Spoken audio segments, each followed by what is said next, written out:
Suck our dicks! Yeah! Suck our dicks! Suck our dicks! Suck our dicks! Suck our dicks! Yeah! Suck our dicks! Suck our Discover the power of engaging stories and insightful conversations with The Hang. Dive into a world where Mike Manson Waters and Matt Spice Lloyd are redefining the art of podcasting. From gripping tales to thought-provoking discussions, The Hang is your gateway to the best content in the history of the world.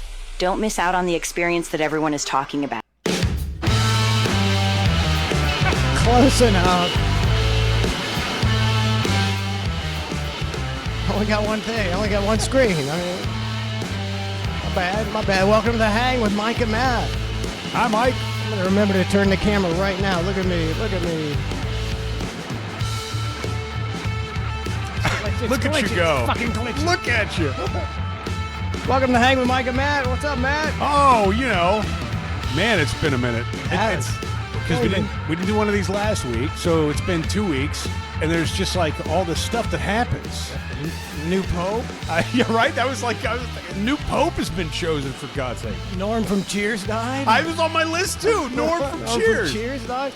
They say, I was watching it last night, and they go, he's died at 76 years old. Okay, That's let rather. me- They go, that's just too young, and I'm like, that's pretty good for that big fat son of a bitch. I was thinking that he always looked 76. Yeah, he looked. I mean, he didn't look like a young man back on Cheers. On Cheers, he looked like a fat old man. You Like know- I don't.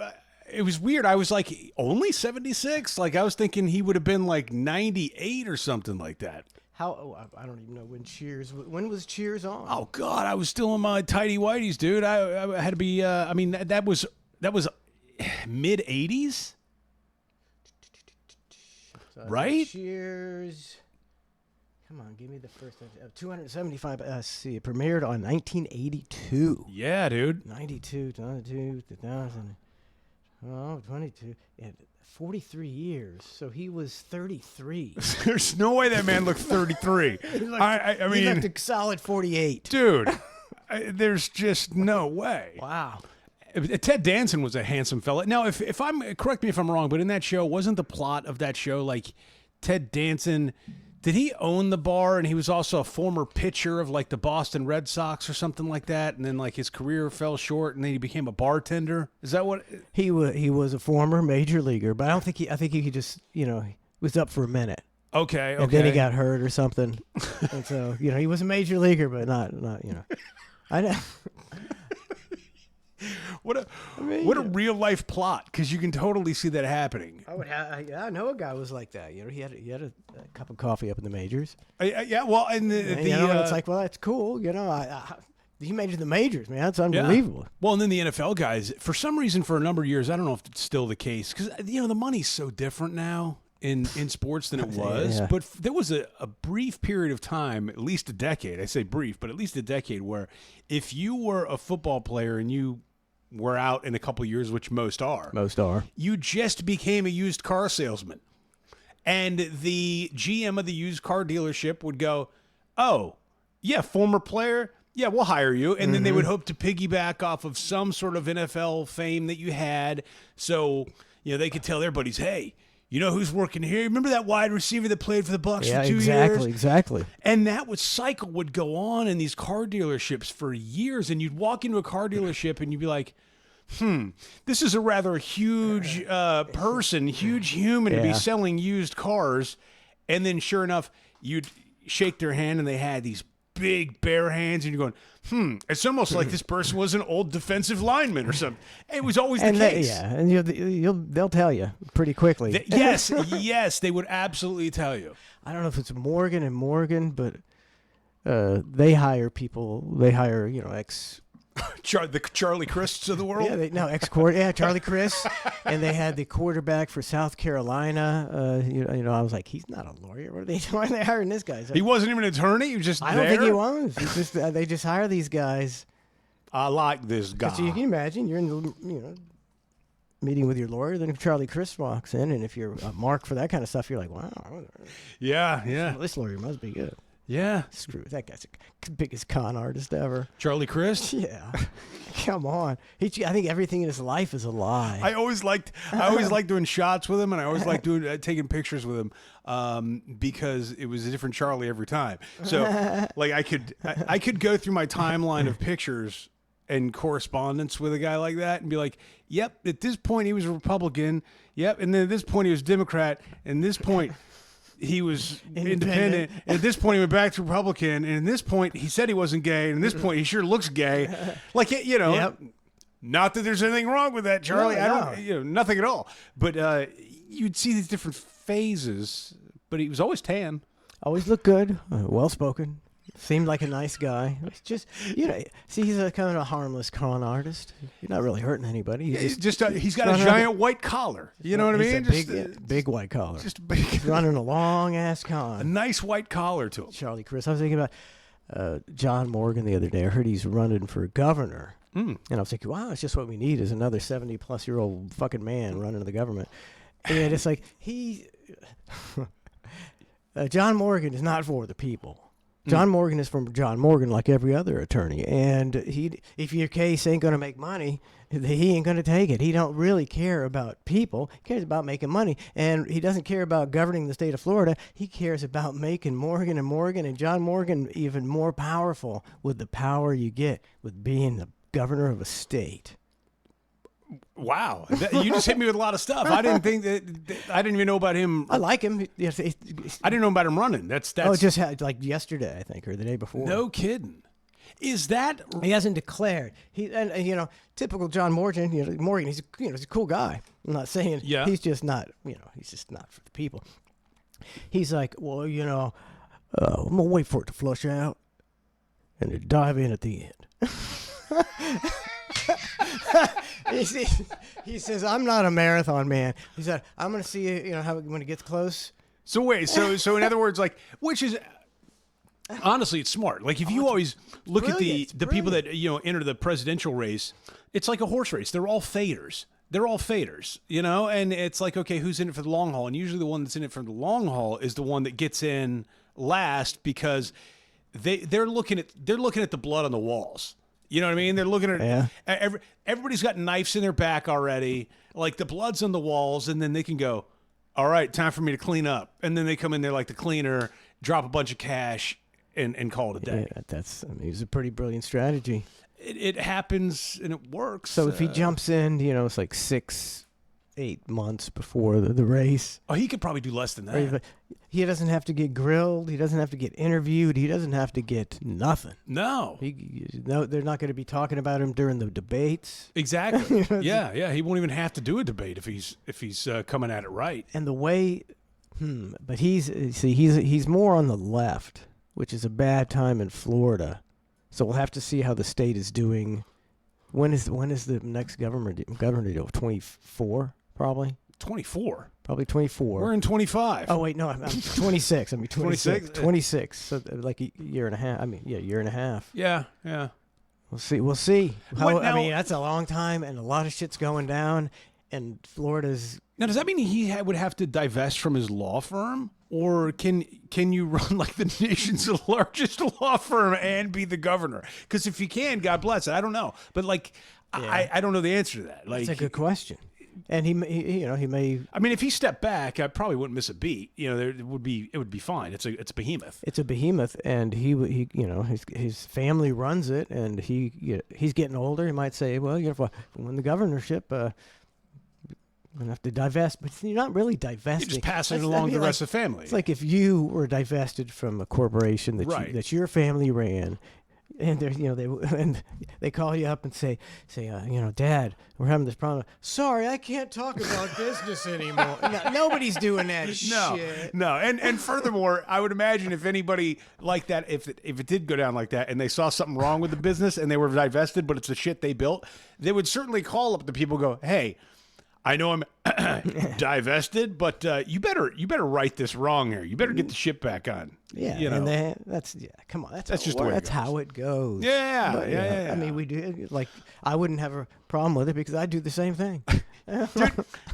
Dude, Charlie Crist, going back to him real quick, he's a skinny dude. Like, he's like a super skinny dude. Not a big guy. Not a big guy. But like, you're a skinny dude. Mm-hmm. But I'm looking at you, and I'm thinking of like skinny. Well, you don't. Thin, maybe thin, but he's like rail thin. To like, you ever meet those guys like where they wear the jeans and.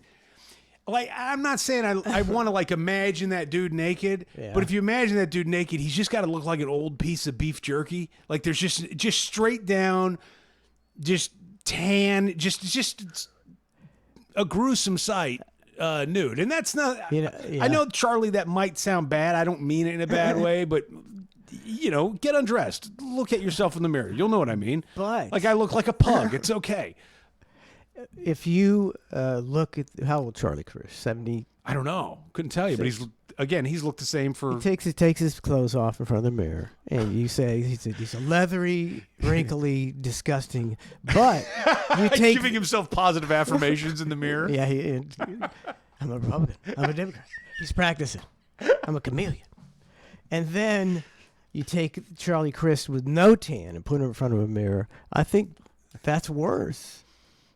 Oh, the ghastly white old body. A pale Charlie. Oh, yeah. So the tan always looks better. I don't know if he'd be able to be pale. He might have tanned so long where it just like sticks in you, dude. Like you're burnt for life. I think so. You don't have to work on that tan. It's just always there. My dad was that way. He had a nice natural. I almost feel as if my dad may have had some ethnicity in him that was never divulged. Really? Because he was fairly dark. No, I'm not. But like a great tan. Like Indian dark or like African American dark? No, like just dark. Like more Hispanic dark. Ooh. DW might have had a little Latin in him. He might have. But his hair was definitely African American. He had a fro? He didn't keep it that way, but he had short, super curly hair, short pubic hair. Wow, on his head. Man, I could. I gotta see a picture of this guy. If he had any brains, he would have divulged that, and I could get some money. Get some loans. Get some credit. Get some loans. Get some minority loan. Get something. Oh my God! Get some loans. Thinking Jack. Man, I don't know these loans. Going back to even Crist or even the state of Florida. Apologies for anybody who's listening out of state, but it's like a big point of contention here, at least to me. The current governor, Ron DeSantis, this whole damn property tax thing, where it's like, okay, they could abolish property tax and all this, but I'm going. There hasn't really been an update on it. I just want a goddamn update. And the most current update I can get is one of two things may happen. One, they increase the homestead, okay, and because it's probably, what is it, a $50,000 homestead exemption? Something like that. Which, to me, it feels like it's been $50,000 homestead for like ever. Oh, yeah, for a long time. Like they haven't, I feel like they haven't adjusted the homestead exemption. Why would they? Cut down in their profits. But you know what I'm saying? To meet the market. Oh, yeah. And even close, right? And so well, that's... sorry to interrupt. Yeah, go ahead. But as a homestead, don't you think the homestead should be, well, if you've owned and lived in your house for 20 years, well, that's obviously your homestead, and you don't have to pay property taxes anymore. I do. Shouldn't it be like that? I do. Even if you've lived in it for 5 years. Like, it's your home. You paid for it. You know, it is what it is. And then the other thing I've heard is like, okay, maybe they won't wipe it all away, but they'll increase it or wipe it all away. That's kind of the two options. Or nothing could happen, which is possible, totally possible as well.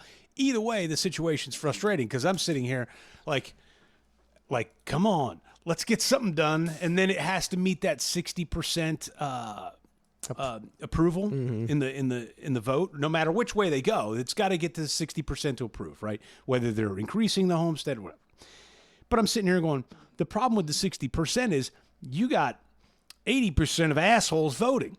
So, you got people that are voting who are not homeowners, and the lobbyists are going to come in and they're going to make it seem like a really, really bad thing that property taxes are going to be lowered or abolished. They're going to make it seem like all the lobbyists are going to. There's always, of course, there's going to be these political action committees that it's going to be disastrous. Yes, it's going to be a nightmare. Terrible for the state. God, man. And the shitty part is, I wouldn't doubt it if the idiots that get into the voting booth go, you know what, they're right.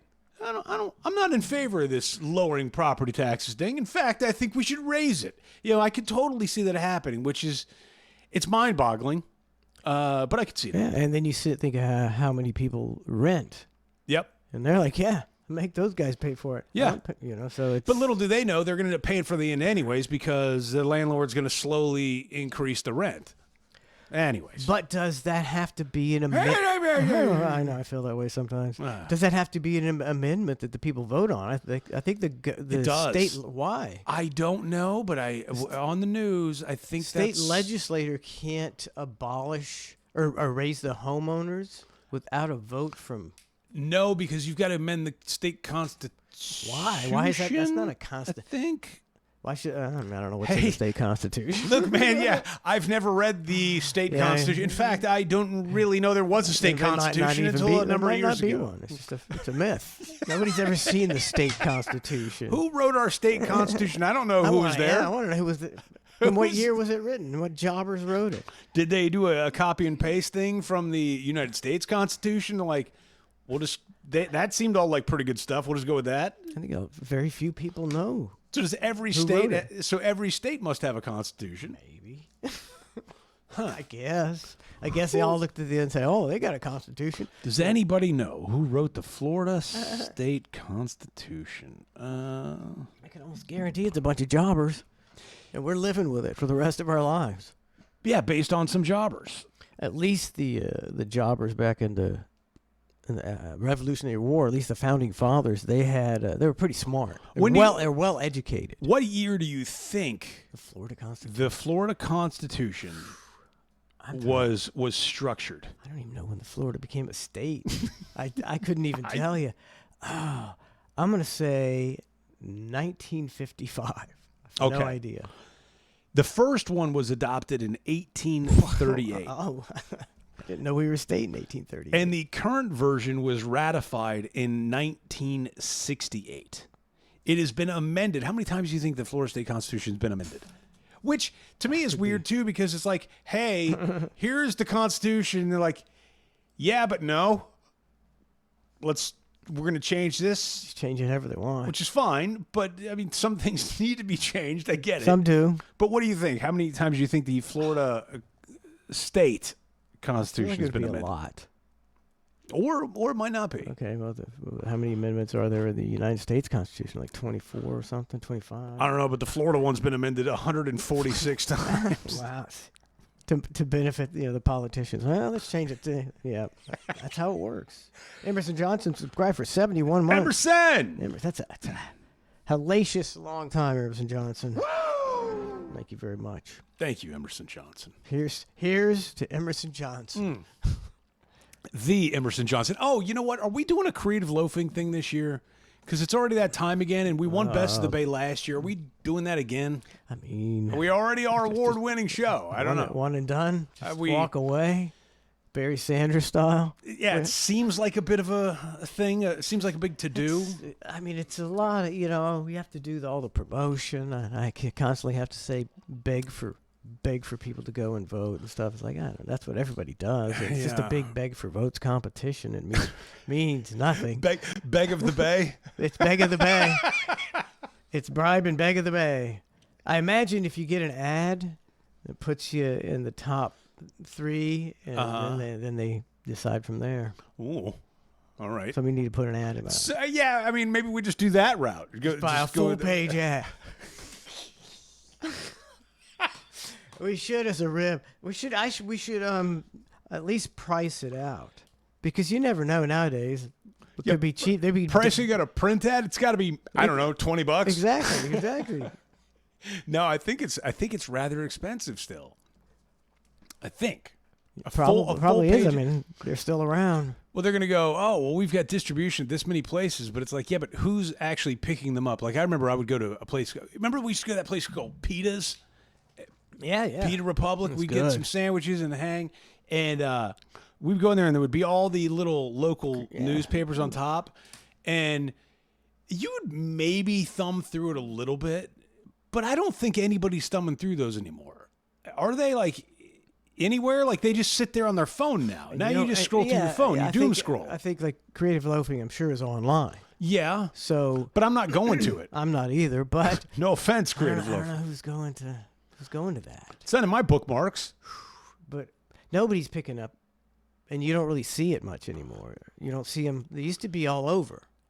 All kind of restaurants. There'd be a restaurant, or there'd be a grocery store, or there's Creative Loafing in a rack. You don't see it at all anymore. That makes me miss newspapers all of a sudden. Donna gets a Sunday paper because she likes, it's got a crossword section, like a week's worth of crosswords, and we. Those are online now. I'm just kidding. You can do. There's an app for that. You can do crosswords on an app. How horrible.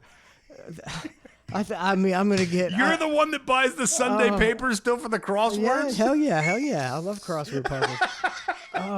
Hell yeah. Defend your position. Oh, my God, you're making...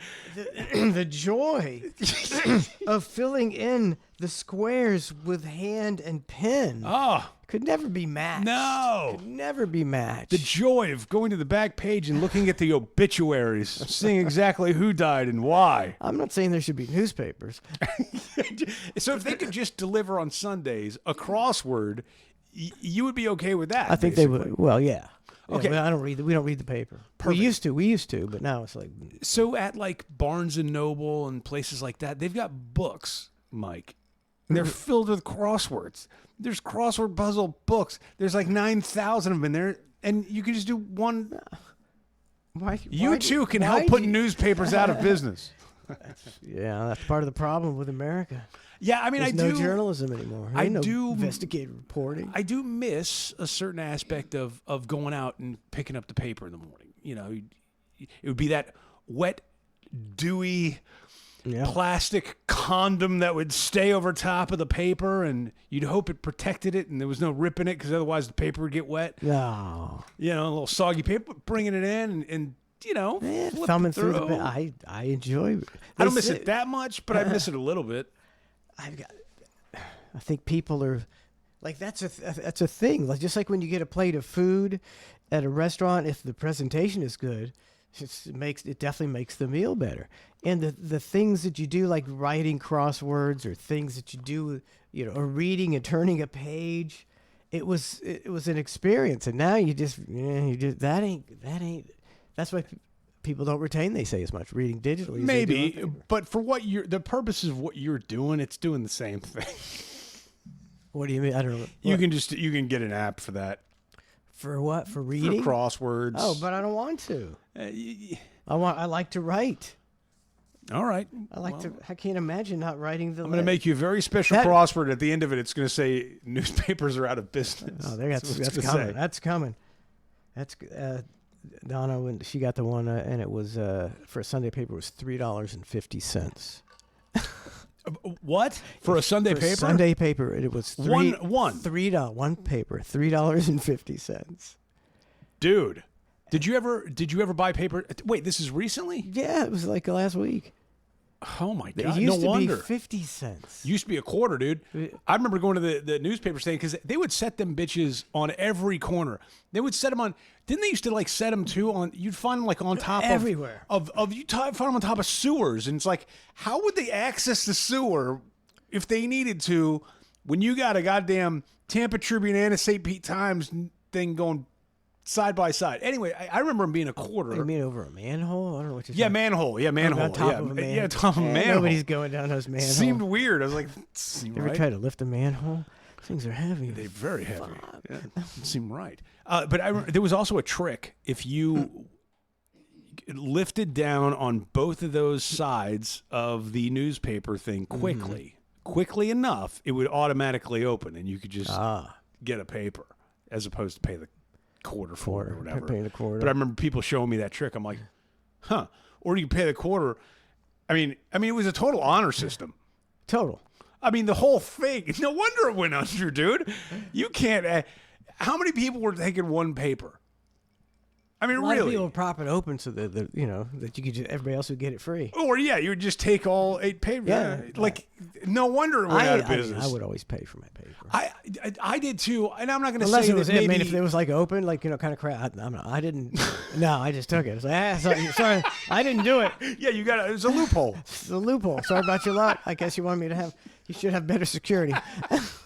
But talk about an honor system. You would have to, like, because somebody could just take all the papers in there, and there was no recourse. Nobody was there like going, "Hey, you." I don't think it was that much of a problem. Oh my God, It's old school America. That You is- could- where you could run things on the honor system now. Was but there anything else in the honor system, like that you could think That's of? a good question. Newspapers had to be the biggest one. It's probably because I really can't think of another one. Even vending machines, you could maybe like squeak out a free bag of chips occasionally if you like hit the thing right or something. You were a vending machine banger. No, I wasn't. But I saw, like in high Oh, school, if you you'd saw see- one hanging, yeah, it's it's fair a hanging game. chat. It's fair game, dude. I don't know. You know, or Everybody you know, does you that. you dig your fingers in the coin slot sometimes, and you'd find some extra Oh, coins. You're going, well, I mean, Sweet. you know, That's yours. that's- Well, it's a very tense moment. Always watching your little package as it comes to be dropped off. You're like, don't snag. Boop. Oh, thank God. and even the vending machines are different now. Oh, that was fun. It's coming. Don't drop it. Oh, the worst was when like it would be like F6 and you'd accidentally hit F7 and you go, God damn it. There's no takesies backsies on this. I'm getting the wrong goddamn bag of It's chips. totally wrong, and I don't want it. I hate this. And I can't complain to anybody because it's a vending machine, so you just have to deal with it. Thank Good God. old days. Thank God for modern technology and That's right. modern vending machines. I don't even know if they take change anymore. You better have a card. Or you ain't getting a soda. It's all cashless, bro. It's either you pay with a card or you don't. You know, like we were out of town last week, and it was a completely cashless resort. Completely cashless, which I get. I mean, it's coming everywhere. I get, but like, geez, it's it's not like there's there's still, I don't know, like if you don't have your card with you, but I don't know. I like the good old fashioned thing of just going, all right, put a couple quarters in there and grab a drink or whatever. It's like, nope. Completely. So when you tipped cash, right? Or is it all? Like, oh no, you cashless. No, you had to tip, and like the guy carrying your baggage. What does he do? Give you a thing to? Oh no, I didn't. We didn't have that. We carried our own goddamn bags. But if somebody was, I mean, a lot of I don't know how that places do it. works.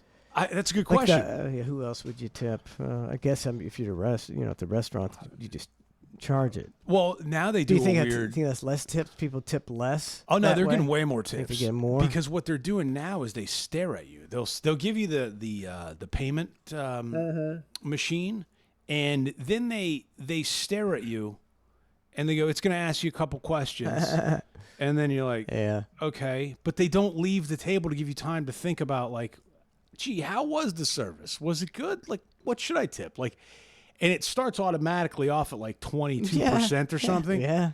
So it's like you have to purposely be a dick to go, I'm backing this down to 18%. Yeah, you can't. Like, yeah. and the person It's- standing there it's- looking at you. And you shouldn't have to be put in that position. No, it's become a giant guilt trip. Every restaurant, all of it's become a giant guilt trip. Yeah. And it's very frustrating. And that's my rant. Yeah. See, I mean, technology isn't necessarily better all around for everybody involved. I think Trace's wife, she said they put in a new thing at the restaurant she works at, and it's on the table thing. Everybody's paying on the table. Yep. And she said tips are way down. Oh. It's like, well, that fucking blows. Now you're not going to get good service staff because people go into that because if you're a good waiter or waitress, you can make a lot of money. Yeah. You can make a lot. Just a restaurant, you can make and not work as many hours as a 40-hour week. You can make a lot of money. But if you ain't making that money because they got this automated tip bullshit, then you're going to get shittier and shittier waiter and waitresses. or eventually you're just going to get some robots. I mean, that's just where it's going. Like there's a guy, like the guy said that you showed me the clip. We're fucked. Yeah, we're fucked. I mean, a relative of mine is currently in Hawaii, okay, and she sent pictures over of room service. They don't bring you room service. They put it on a robot. So this robot literally, I personally hadn't seen this before, mainly because I'm not staying at resorts. Yeah. It's not a common thing for me to stay at a nice Disney resort, Hilton or whatever. But yeah, they it's a robot, and it's got like 3 levels to it, and it's got an iPad on it, and it says Expo, like the picture of it said Expo, and it goes to the kitchen. They load it up. It goes all the way up to the room and goes all the way back down. There's no human interaction at all. It's kind of cool. But at the same time, it's like, that's like step one. that's step one of like, we'll bring you your food. That's step one. Get you used to that. Yep. And then they start integrating it everywhere else. Who's going to work? Who's going to work? Who's going to go to the resorts when everybody lost their job because they're took by robots? I don't know, man. I can't figure it out. I can't figure out where it goes. Like Elon Musk was saying some day, it's like, boy, when this robot, which he's showing it. Oh, Optimus, yeah. Showing it empty in the trash or whatever. He's like, the demand is going to be so insane. It will be. And it's like, I don't want to. Doesn't there come a point where you're not just an old man who doesn't like change? You're just like, well, can't we just keep it we need to go back about 30 years. That's when things were kind of badass. It's funny you say that. I'm on the cusp. I was thinking about that on the way over here, actually, about the Optimus, and I'm thinking to myself, like, would I actually get one? Because yes, there's going to be insane demand for it, and the price point is going to be expensive, but not It's not going to be too crazy. I mean, it's going to be crazy, but it just depends on what is your time worth. It's a time value proposition, okay? So it's like, okay, is the $30,000 robot worth you not having to worry about taking out the trash anymore and doing all the menial tasks and all that? And it really does make me wonder, because I'm like you, I'm not young enough to fully get it, but I'm not old enough to not get it. I'm tweening, right? And I'm going, would I actually get one? And right now, currently, and I love Musk and I think it's a cool thing, but like, I don't think I would. I'm not. I feel like there's got to be a little bit of like menial tasks in someone's life. I agree. There's nothing wrong with that, and there's nothing wrong with teaching your kids take out the trash. Like, oh, the robot can do it. Yeah, the robot can do it, but the robot's not going to do it because you're going to do it. Like stuff like that. You know what I mean? Like, I feel like there's a place for that. I agree. I mow my own lawn. I take care of my own. Let's not get carried away. Well, I'm not. Trace just replaced the blades for me, so I'm ready to go. It was way high yesterday. Yeah, it's torture. I mow my own lawn, do my own pool. It's like, I just feel as a man, I'm going to mow my own lawn and take care of my pool. I don't need to pay somebody to do that. That's absurd, but that's just me. I'm a weirdo. Well, now you bring up a good point, because if this Optimus robot could clean my pool efficiently and wash the dishes not fall in and fry circuits, 30,000 down the drain, buddy. But we pay a pool guy now and we pay a yard guy now, so if we're I don't know. He wouldn't be able to change the blade on a, would it? I don't know what this thing's going to be capable of. I don't know. He better be capable of a lot of shit if people are going to, I mean, you don't want to. You're not looking for a Roomba. You're looking for something with dexterity to do shit, right? Yes, Roomba and hand jobs. That's what it all comes down to. That's the two things. So, Elon, where do we stand on hand jobs with the Optimus? I think the sex robot will come out before the regular robot. Oh man, have you seen those things? They're getting creepy looking. They're getting almost real, which makes it super creepy. Except they have dead eyes still. Yeah, they'll always. They got dead eyes. Always gonna have dead eyes, I think. Now, the second they have alive eyes, I'm in. When they're surprised, they're like, "Oh, welcome home." You're like, "Hey, yeah." Now, if I was 15, 16 years old, and my parents had a sex robot in the house that they didn't think I knew about, when they left, I would be fucking that sex robot. I mean, I would be the happiest 15-year-old in the world.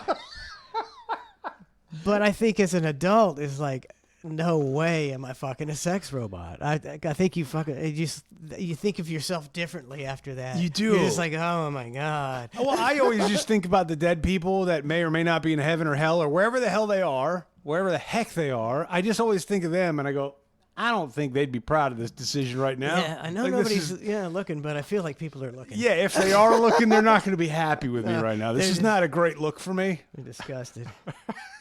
Yeah, told you it was a bad egg. What are the fleshlights? All that stuff. Man, I kept saying 14 years old. I find my dad's flashlight. I'm like, whoa, excellent. Oh, you would use your dad's fleshlight? Oh, I wouldn't. I would. I wouldn't know where that thing's been. Well, I would know where it's been. It's even Yeah. worse.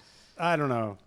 I get hit with these ads for like the Adam and Eve of the world, and like locally you get hit with ads for like these sex shops. I didn't really know there was still a lot of those out there. I thought those had closed down. I don't know. I don't get it all in the on the internet. On the internet, Amazon sex toys. I don't know. But the Adam and Eve thing, and they're like, it's always the same thing. It's like, it will arrive in discreet package. It's like, great. However, like, what if it doesn't? Or like, I'm not needing anything anyways, but I'm saying like, I don't think I would take the chance. Mr. Lloyd, your butt plug's here. And then you open it up, and you're like, hey, this isn't the one I ordered.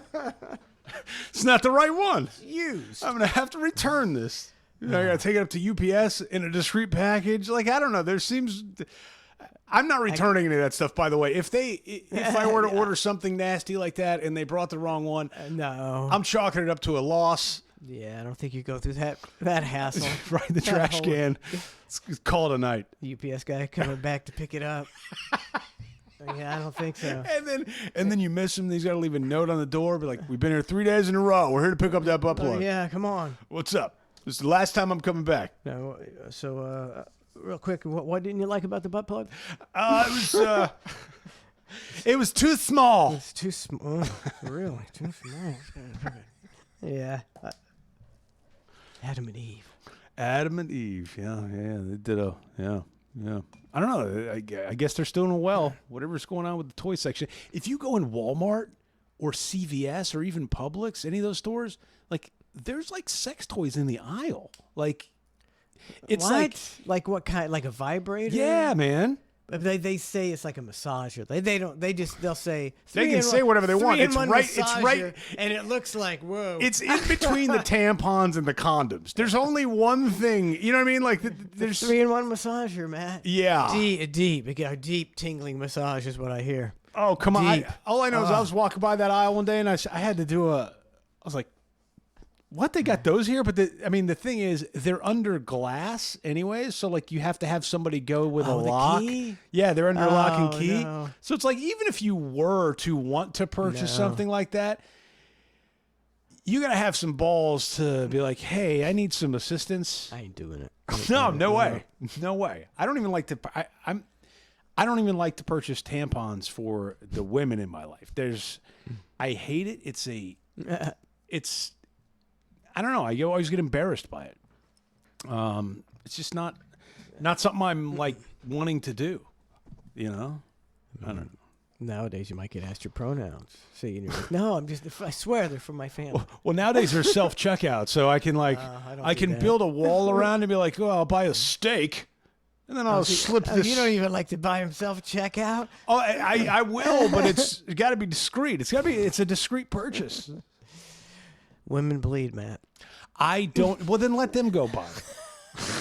It's the male chauvinist in me. Not only are you cursed forever with bearing children in pain and bleeding out your vagina, but you got to go buy this shit yourself, toots. That's what Matt says. That's right, sweets. Go nab them yourself. Go buy that shit yourself. I ain't doing that shit. How about Diddy, dude? Have you been following this thing? Yeah, I mean, nothing to me that's, where's the good stuff about, where are we going to get to the human trafficking and shit? It's. I mean, I'm kind of with you. Like, well, I mean, I Okay, would say the Punisher thing that came out yesterday. I don't know if I missed it. What's the Punisher thing? Okay, the Punisher thing is he had like hired a bunch of male escorts, Yeah. these different male To escorts. screw his girlfriend. Right. Well, he watched until he said, "Let me get some. Move out of the way." Did you know he had a Tootsie Roll dick? I read that too. These Tootsie are the, Roll dick. these are the things that are fascinating, but they honestly like sort of are just making him look like a diabolical asshole, Yeah, not dude, a sex Kind of trafficker. a douchebag. Yeah, kind of a douchebag. Like, I mean, can he help a Tootsie Roll dick? Not necessarily. But does that that's make him a small. criminal? Not necessarily. Like, But it makes you think, oh, that's why he did all that shit. Because Right. he's got a Tootsie Roll dick. but it's like even when they raided his house, they're going, well, they found AR-15s and they found lube and Nothing wrong with and I'm that. going, he was a rapper. I would be shocked if they didn't find AR. Like, he was a famous guy. Like, yeah, you're going to keep some AR-15s. That's just what you do. If they said, well, no guns turned up, we're like, fake ass gangster right there, fucking wankster. You know, like the guns expected. Unless there was, he had like 25 or 30. Even then. I think that's a bit excessive. It's like you guys, then you're, I mean, not that there's, But it's meanwhile, illegal. you could be a redneck in the country and have 30 guns, and you're just gun guy. You're just a guy who likes to defend liberty. I mean, I'm saying it's a crime. I'm just saying it kind of seems like something's going on when you're having sex parties and you got 30 AR-15s. Sometimes you need to protect your domicile. No, I don't know. But there's that, and then the lube thing. It feels like it's more of like now, again, I don't think what he did is right by any stretch. But it seems like more of a mission to just embarrass. It's a the shit out of humiliation him. ritual. They're going back at him with the humiliation ritual. Yeah, I it's think like they are. Tootsie, he's going, I don't got a Tootsie Roll dick. Right, but but he can't say it until he gets called on the stand and somebody asks They're him, not gonna put him on the "Hey, stand." would you describe your dick as a Tootsie Roll?" And then he would go, "No." like the goes- fact that you have to answer that question is embarrassing. Who's the guy, the Miami receiver that used to come in on the show? Lamar Thomas, Jackson. That wasn't Jackson. Lamar? Yeah, old Snicker. Might have been, yeah. He was like, man, my dick's like a king size Snickers, and we're all kind of like, is that that big? Yeah, It's not like that's not a king size Snickers, buddy. I think we literally ended up going to the 7-Eleven around the corner and buying one just to be like, "Hey, what does this look like?" I think we did. Yeah, because we were like, okay, we know what a regular Snickers, but like a king size, like it's really putting yourself over. But okay, let's go measure this thing out. I think we did. And I don't think it was Imagine if he was like, my dick looks like a Tootsie Roll. Tootsie Roll. But the Punisher. So the Punisher is one of these guys. All right, one of these guys who was an escort, and he got called, and they're going. The girl called and was like, "I'm having a party at the Trump International. We have about 4 girls here. We want you to come up and entertain." He's like, "All right." Punisher rolls in. Where's all the girls? It's just me. And she's got like, she's all dressed like a sex pot or whatever. Well, it's not just me. It's me and the cuck in a Muslim headdress in the corner. He's wearing like a bandana. He's covering his face so nobody knows it's him. I got it. So he doesn't know it's him, but it's him. So it's just his eyes peeking out and he's just stroking himself. And it's like with a Tootsie Roll. And this guy's calling himself the Punisher, and then this happened multiple times, and fistfuls of cash were given out to this guy and all this stuff. But I'm going, what a weird scenario. But I don't know in that realm, did he do anything wrong? Now, certain things he did, clearly he did wrong. Beating a woman, wrong, right? There's stuff like that you go wrong. But I'm having a tough time of discerning what he did wrong by having a bunch of lube or baby oil. What did he do wrong by having the AR-15? If he wasn't supposed to be a gun owner or something, okay, then I get it, right? But if he's just a guy who's got a lot of lube and he's got a freaky sex life, where does it get gray? Don't you bring in the guns after you've established that he's human sex trafficking? You say, yeah, look, and he's got a fucking arsenal to man his criminal activities. Then it's relevant. It's not really relevant now. But they brought a RICO charge. So anytime you bring a RICO charge, RICO's like it's the old like gangster charge of like RICO, like, oh, you're running a crime ring. So then all this stuff comes into play, I think. But I haven't seen any crimes. I've seen him be an asshole. I've seen him be a cuck. I've seen him be a giant piece of shit, hitting women and all that stuff. That's terrible.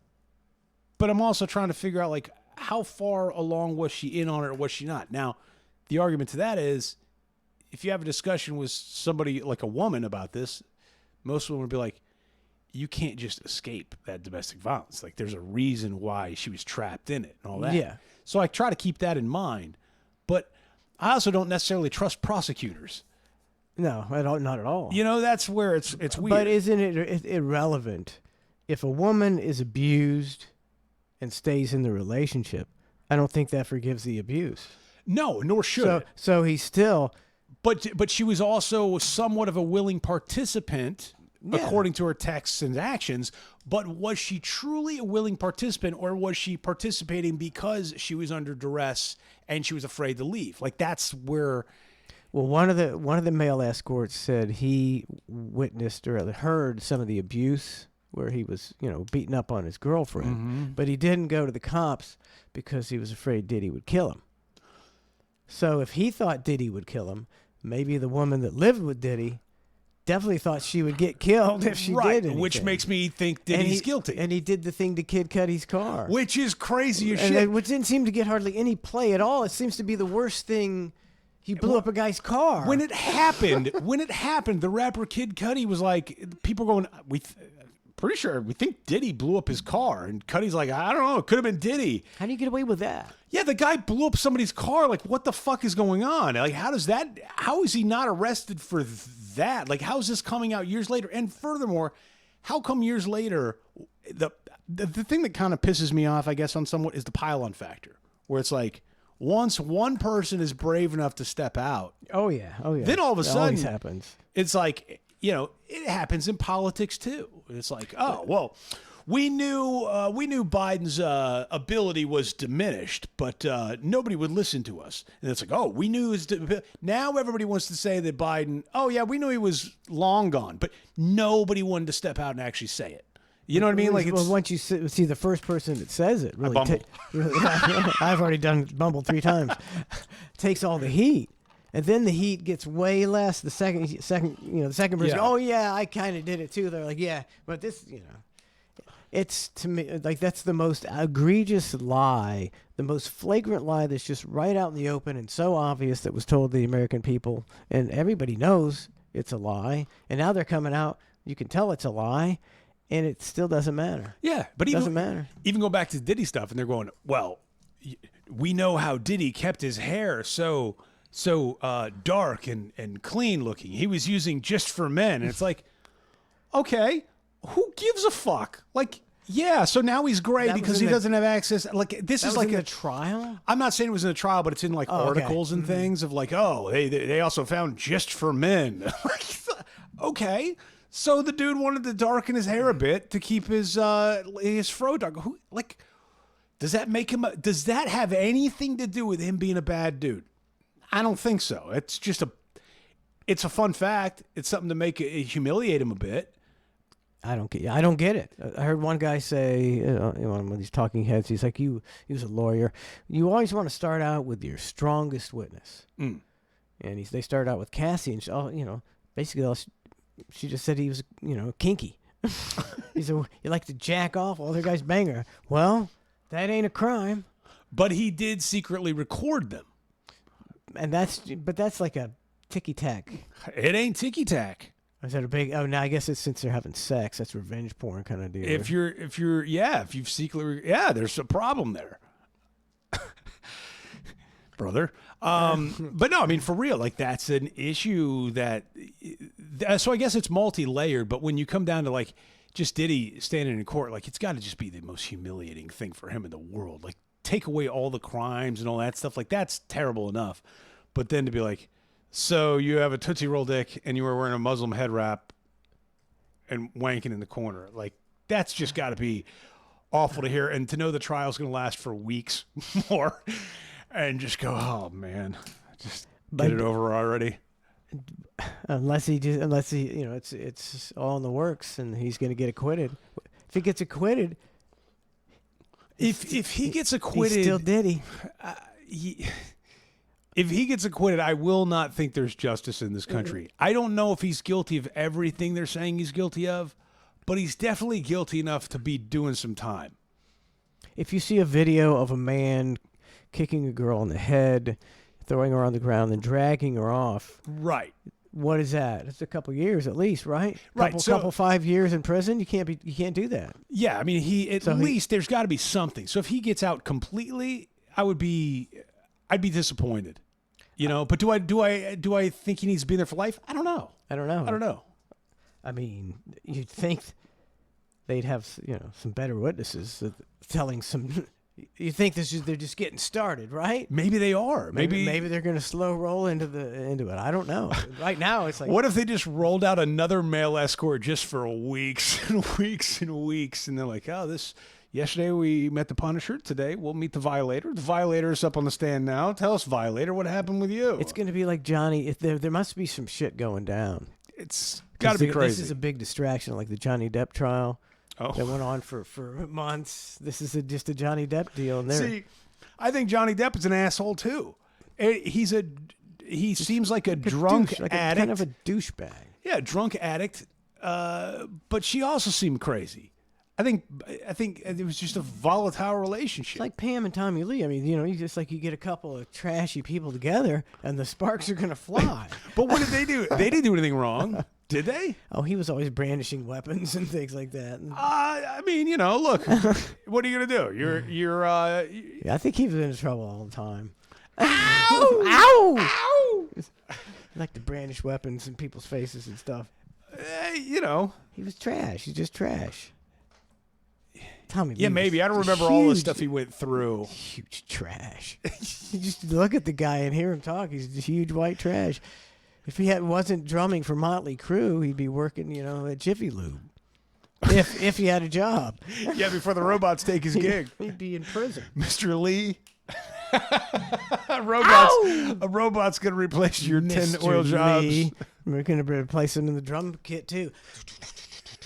He was sharing a great story about him playing drums, and like he would put like Coke on his like drum kit, and just go back to banging the drums. Like that's pretty rock star right there. That is total rock star. I mean, I'll give him that. Like you got to give rock stars their due. It kind of almost seems like more of a thing that me and you would do. Put a bunch of lines on our drum set. Then as soon as you start to play, and it goes. I think we'd bumble it. We'd lose all our Coke. Play your Coke. I remember I was on a tour bus with a really famous DJ at the time, like a internationally renowned DJ, and I was like, oh, this is crazy. I did an interview with him, and the tour manager. I think I may have told you this before. I don't know, but they were like, hey, you want to come on the tour bus? And I'm like, yeah. I'm expecting a party. I'm expecting like a rager, you know? Nope. Nothing happening. This dude is kicked back watching soccer in the tour bus until his gig starts, and I'm going, all right. Tour manager looks at me, he goes, you guys want a shot or something? I was like, I mean, I guess. So we did a shot of whiskey, and we watched soccer. And I was like, all right. We hung out for a bit, left the tour bus, and then he goes in and does his thing on stage, kills it. I mean, amazing. And everybody's thinking this guy's, God, man, his after party's got to be awesome. His pre-party's got. He went right back to the bus and finished the soccer game. Like, you know what I mean? Like, you think they're one way and then they're completely different way. Imagine it gets old. That party gets old. Yeah, it's got to. Or it's how long ago was that? Oh God, long time. Okay. Yeah, long time. Because I think the new generation they don't party. You think no, they don't party. Kids do not party. Even my Berlin and Weston, they're 30 now. So you're talking 12 years ago. There was no, there were house parties. There wasn't a lot of them. They hardly ever went to any parties. It's like every Friday was a party when I was a teenager. But now everybody's got Ring doorbells and cameras in their house and all this stuff. You couldn't throw a house party if you wanted to because your parents would be notified immediately, right? Like you can't even have, I can't have anybody inside my house without me knowing about it. Yeah, There are cameras everywhere. That's not. I'm just saying party. That not just house party, just a party, or just to go out and with your friends and you get some beers. They're at home. They're either gaming or they're on their phones, and they don't need to go out. They just talk on their phones. Alcohol use is way down, and some would say it's fantastic, and I would say, man, I long for the days when teenagers used to go out and get wasted. Because I had the times of my life. Yeah, like, what do you kids do? Where's your 12-pack? What do you mean you don't have a 12-pack here? Where's your 32? Where's your Old English 800? Where's it at? What? Where's your Mad Dog? Come on. Pick it up. There is a certain thing there, but, like, even if you're somewhat disappointed, it's not like you can go to your kid and be like, hey, so are you going to pick up the partying or what? Like, you don't want that to happen. No, it's I mean, I never encourage. But at the same time, I never encourage my Western and Berlin to party. Yeah, but at the same time, when it doesn't happen, it's like, why is there no partying at all? Like, what's happening here? Like when Don and I we first met, and then we started going out, and I used to hang out with her parents a lot. Because they like to party, and they lived up in Bristol. We were always going up there and just partying and drinking. And then when I had kids, I was like, all right, once they get 18, I got some party friends. And Berlin, not so much Western. Berlin was like almost anti. She was like, I don't want to party with my parents. And I'm like, what? Why don't you want to party with me? Why don't you want to party with me? Did she not want to party with you because you were her dad, or because she wasn't into partying? Because I'm her dad. Yeah, I mean, it is weird. Like, I don't want to party with my kids. Like, I do, but I don't. I don't want to set bad examples. Like... Well, not when they're underage. I didn't, My son is of legal drinking age, and I felt awkward sharing a shot of sake with him. It doesn't feel right. Like, I got a lot of pictures of me and my kids doing shots. I don't know. Yeah, it's weird. Like, and I know some dads out there will be like, "Oh man, I took my son to the whorehouse." And, no, I'm not. all this, and I'm going. I just don't think I can't bring myself. I can try to be. I've tried to be the cool guy, but it doesn't always end up in my favor. So I'm just going. I don't want to be. I don't think that's meant for me. I want to be like, no, you shouldn't do this and you shouldn't do that. Like, if you do it, I don't want to know about it. You know what I mean? Like, I don't know. I feel like partying with your kids is a little dangerous until they're in their 30s or something. I'm not calling you irresponsible, but it's... No, I mean, I don't care. I mean, we always partied with our kids. You're a different animal, dude. Once we started having the Halloween party, they started coming to that. They loosened up. Because they wanted to party. Now we do flip cup and everything together. We play flip cup and everything, boy.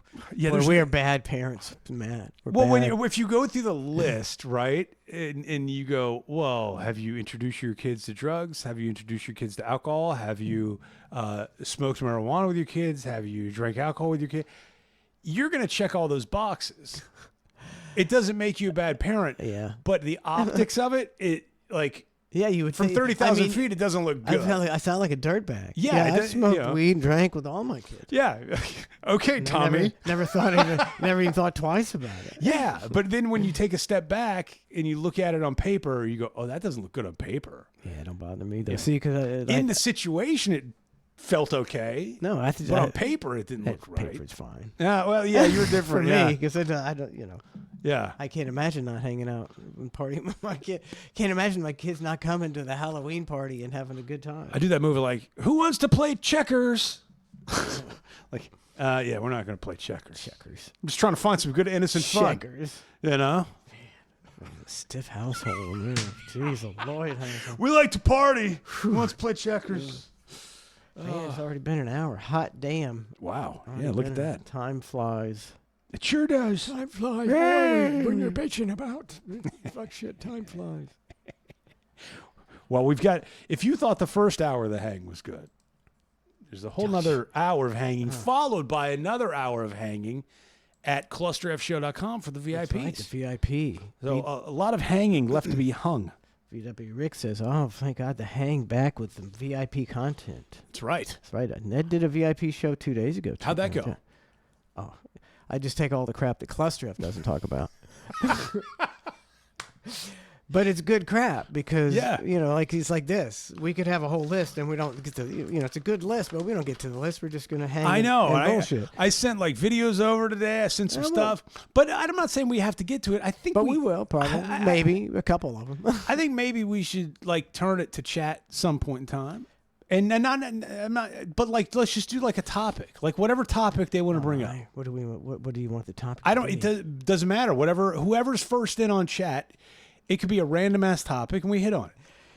Okay, maybe we don't want that to happen. I don't know. No. I mean, it's either going to be, we forget that you mentioned this and we get on a tangent and never even do it. We'll come back. Or they're going to snub us. Either way, it's fun. It's like we're like a married couple and we can't get together on it. We'll do hot topics. Hot topics. Hot topics. Bruce Wayne 2025 says, shit, I love to party with my kids. They're over 30, but I was partying with them in their mid-20s. Yeah, I mean, that sounds, mid-20s seems good. I was partying with Trace when he was 18. See, that seems young. Trace is an old soul.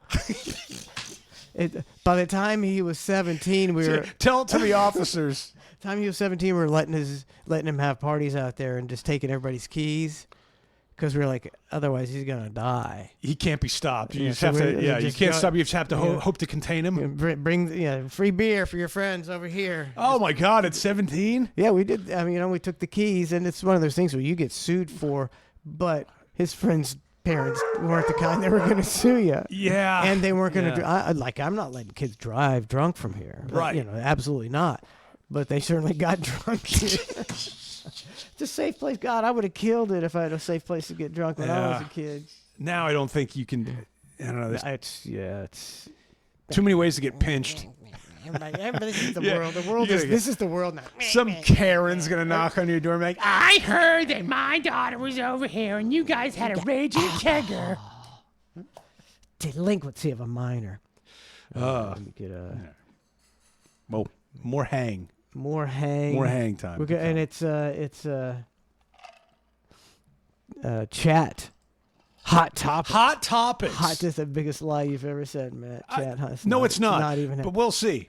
I'm going to play wrestling in Memphis because I've been walking around the house for the last week going, I can't stop going, wait. I'm going to be the fucking middleman. In a Bubba Brutus Hogan. And then the dramatic pause. Train. Classic.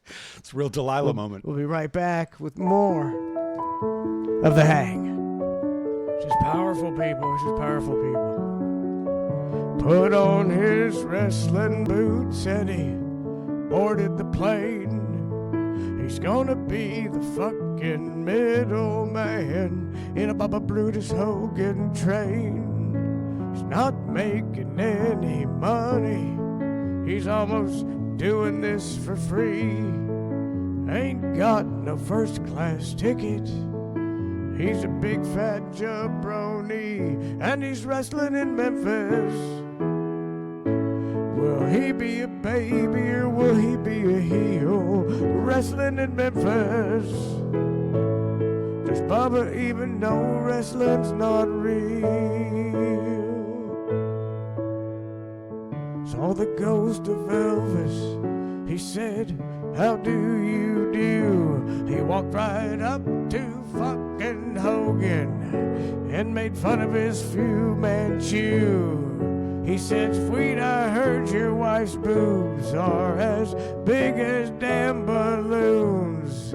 He said, I'm the fucking king and I want to double team that gold digger all afternoon. And he's wrestling in Memphis. Will he be a baby or will he be a heel? Wrestling in Memphis. Does Bubba even know wrestling's not real?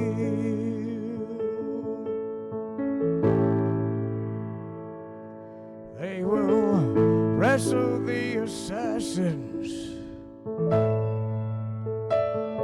Then Brutus will cut their hair.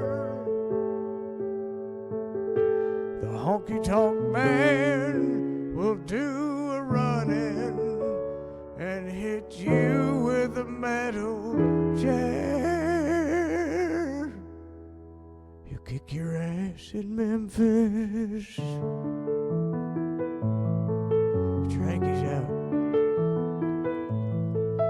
Well, they're drinking Miller Lights in their hotel, and they all three got wood. Then Hogan brought out the dum-dums. It was about to get real good. Then Hogan got a Hummer. He said, Fleet knows what I like. He said, Fleet, I know your appetite, so please, please do not bite. And I'm wrestling in Memphis. Will he be a baby or will he be a heel? Wrestling in Memphis. Does Bubba even know wrestling's not real? Wrestling in Memphis. Will he be a baby or will he be a heel? Wrestling in Memphis. Does Bubba even know wrestling's not real?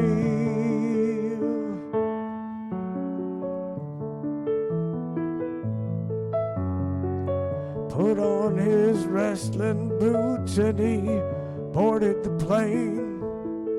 He's gonna be the fucking middleman in a Bubba Brutus Hogan train. He's gonna be the fucking middleman in a Bubba Brutus Hogan train.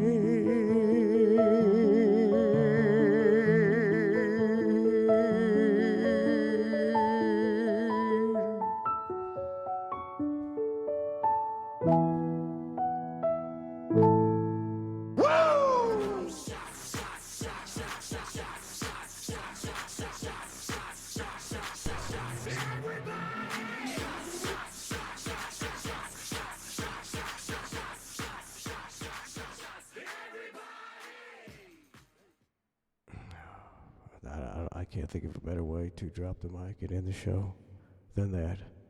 Thanks for listening to That In Your Head. We'll see you Monday morning for Cholesterol. Everybody have a great fucking weekend.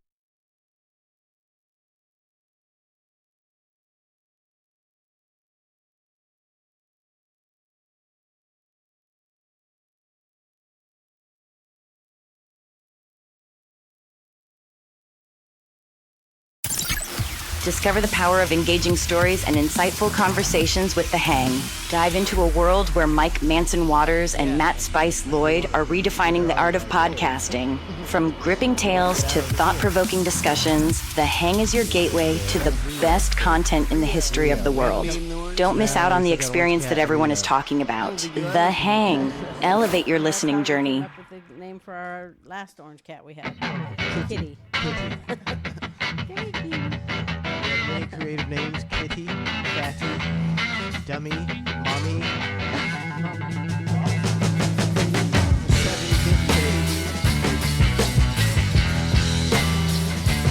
Elevate your listening journey with The Hang.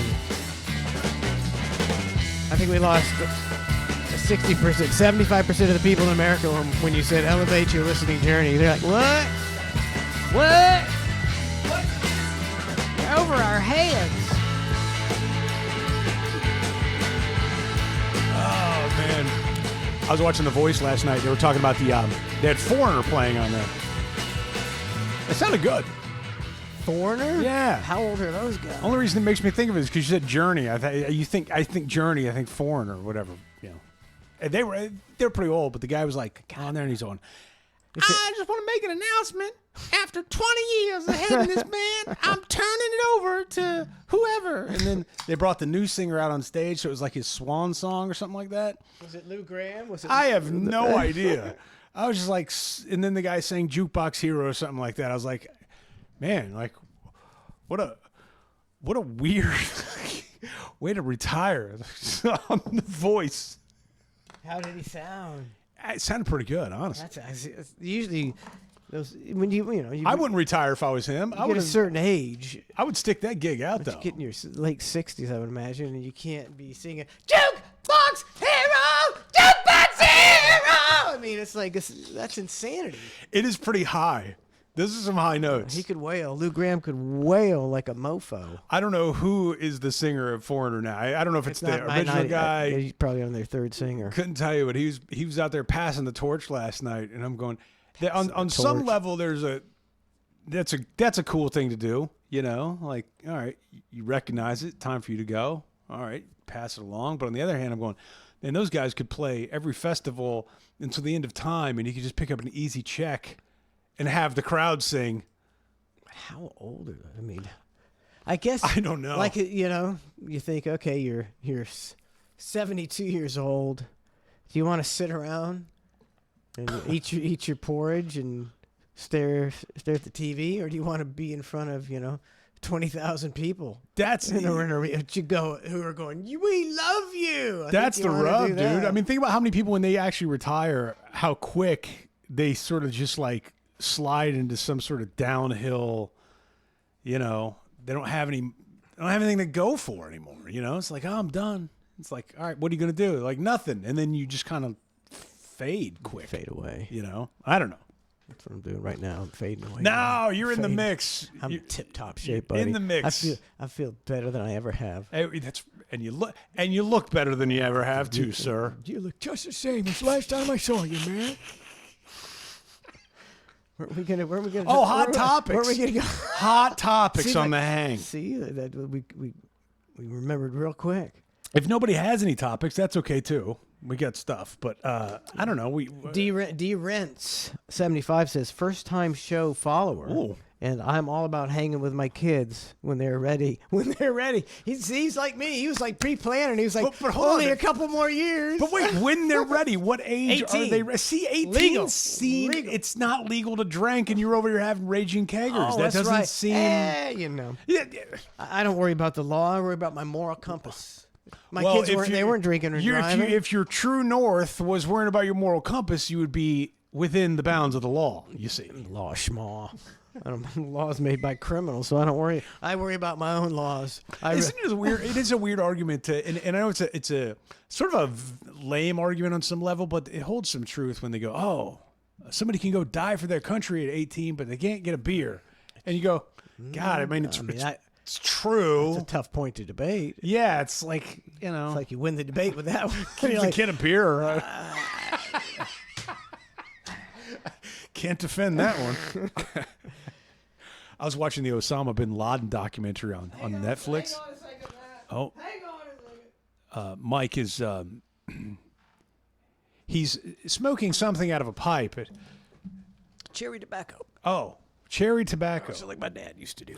Thank God it's not crack. You know what I would do if I ever saw you smoking crack? You know how weird that would be for me? I would hope you would try to set me straight. I don't know what I would do. I couldn't imagine. I'm not going to smoke crack, man. I don't think you would, but if you did, I don't know what I would Where's this do. moral high horse you're on tonight? Fucking asshole. They're thinking I'm a really good guy. Just raising my kids, family, everybody's healthy, wealthy, productive members of society. I'm a piece of shit. I didn't know I was a piece of shit. You've been telling me I'm a piece of shit for years. This is just like I have not. I'm doing this for 1 week, 1 hour. I've told you 20 minutes. I've told you you're less than stellar. Different, everybody's got different styles. It's like you probably never spanked your daughter. No. Well, one, she's got a bleeding disorder, so it eliminates spanking from the scenario. No, never mind. Is that then? But secondly, you wouldn't. I'm not a spanker, man. I'm a spanker. Donna's a spanker. I feel bad. I'm not a beater. Heaven forbid. Nothing but a swat on the butt. There's nothing but butt. You can just the butt. It's the only area of the body you can't damage. It's too thick and meaty. The gluteus maximus. It was made for parenting. I'm telling you. Made for parenting. Just say that on the back of the toddler diapers. Thick and meaty. I get it. I don't have a problem with people who don't spank their kids. But just don't act like you got a problem with me. Child abuse. Now, what about a parent that slaps their kid across the face? I'm not into that. I'm not saying, but I mean, like, are you the guy that's gonna say something, be like, "Hey, you shouldn't slap your kid across the face," or you just let that ride? Out in public, I think I might be saying something. You would? I don't know. I don't think I'm saying anything ever again. Same. Actually. I'm staying out of all of it. Like a guy would. See, I don't even. Because Trace is, I think, get involved with something where you intervene between a man and a woman, Yeah. and then the woman immediately turns on you. Yes. And it's like, We watched that show, What Would You Do, with John Quinones or whatever, and he puts himself in these restaurants and these situations, and it makes everybody around him feel awkward and like, what would you do? And I'm sitting in every single scenario, every single episode I've ever watched, I go, I'm getting the fuck out of there. Like, I'm not doing anything. I'm leaving. I'm getting my check and I'm leaving. I'm not saying anything to anybody. I would maybe giggle to my wife and be like, hey man, this guy talking shit to his wife right now? This is crazy. Let's get out of here. Like, either way, no matter it ends the same for me. What would you do? Nothing. Get the fuck out of there. I'm not doing anything. Get the hell out of Right. Dodge. I don't. John Quinones would be like, why did you leave? Because I want nothing to do with nothing. How about that? See you later, Mr. Quinones. And I don't appreciate you putting me in this situation. I don't care. I'm not a big man. I'm not going to intervene physically with some 6-foot dude who's going to crush my skull with his fist. But a verbal tongue lashing you will give? No, I'm not doing nothing. I'm with you. I'm getting out of there. I'm not going to wear a pistol and try to be Johnny, keep order. I'm not doing nothing. I'm like, gotta go. You imagine you and I sitting down in a restaurant where they're filming an episode of What Would You Do? You and I are just looking at each other like, how quickly can we leave? Yeah, we both get up and just walk out. That's the end of the episode. That's awesome. What would you do? Get the hell out of Dodge. I'm going to be a bitch. That's what I'm going to do. I'm getting out of here. Other people, it's always those conceal and carry guys. They always want to stick around. Oh, yeah. The conceal and carry guy, they're a special breed. I respect them because you need those people. Looking for a clean shoot. Yeah, if something happens, like, what would you do? I'm waiting for one of those what would you do episodes to go wrong. And some guy just, pulls one out. No, shit. This is a lawsuit. Yeah. We kind of made this happen. What would you do? We weren't expecting to shoot the guy in the face. Well, he was talking shit to his wife. Oh, you can't just expect me to sit here. I was standing my ground. Yeah, I claim self-defense. What would you? I'll tell you what I'd do. I just did it. Shoot the guy in the Blood face. splattered on John Quinones. He's just standing there gay. His career is flashing in front of his eyes. Yeah, what a trip. Okay, I'm chat. checking We're the doing chat. a chat thing. I'm checking the chat. If nobody has any hot topics, Beaver Smell Like quite Tuna all right. says he had a party store in his hood that sold his kegs when he was 16. Yeah, Oh, that's the dream. That's a great hookup right there, man. That's the ultimate hookup. That's the dream. That's a rare hookup. Yeah, we had a guy named Robert who was about 75. He worked at the Cumberland Farms, and you could flash any ID in front of this guy, and he didn't have any clue. He didn't care. And then we realized that, like, he was much like Joe Biden in his second term. It's like he just wasn't there. Yeah. Oh, And you took advantage of that, didn't you? we absolutely did. Because then we would just walk in and go, Robert, what's up, man? And he'd go, oh, hey, guys. See, he was happy to see you. He's like, they know my name. And then we took it one step further. We're going, hey, man, we're just going to go back to the cooler. All right, guys. So we would just go back to the cooler.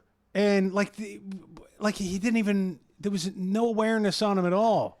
And I remember we walked out one night with a bunch of beer. And there were bouncers that were on their way to work at a nightclub because they had like nightclub shirts on, like the yellow security shirt. And they saw us walking out. They looked at us like, there is no way that is legal. And we just kept that step, and we're just like, okay. Just They didn't knock you out, though? I don't know what they At did least they didn't to knock Robert you out. inside, but They told Robert, and Robert was like, what do you mean they're not 45? and they were like, whatever. Oh man, when you could find a good spot that would sell to you, it was game over. Like that was the ultimate. Rarity. It's a rarity. Yeah. Yeah. Trace would get the homeless guys.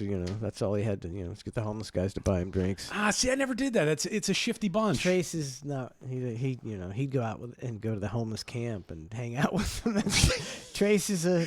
You guys want to split this 6-pack? See, and Trace is one of those guys. He can go hang out with the homeless. Nothing's gonna happen. If I went, I'd get fucking stuck right in the gut with a knife, gutted like a deer if I went to the homeless camp. Yeah. If you got dropped off, what would you do? I'd turn right back around and I'd leave. I'm not sticking around there.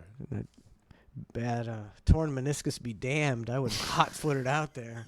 Hot-footed. D. Rents 75 says he was an old school listener from the Sirius radio days. Oh, nice. Awesome. See, unfortunately, after nearly a decade, I've been unable to tap into that audience of people who would love to know that I'm doing a show, and would love to know that we're doing The Hang, and would love to hear Ned, and would love to hear Cluster F every weekday from 8 o'clock to 11. D. Rents, but I'm not a very good marketer. So I think Sirius has not done well tapping to that audience either.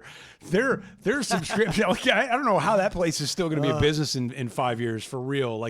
And it was so groundbreaking at the time. Yeah. It was so awesome, and I just don't see it happening. I don't see anything going their way. I think it's. I mean that with all due respect. Yeah, I think it's a different time. Yeah, it's like Howard Stern was still a really viable commodity, and he brought a ton of people, and people loved the Howard shit and the uncensoredness of it. Yep. And it was it was new, and you could get it in satellite and everything. And now Howard sucks. You can get podcasts out the yin yang of people that are more entertaining than the Stern Show right now. So it was nice. Bye Sirius. You did a great job. It was a nice. It was like that. They got blockbustered. They did. It was the tweener.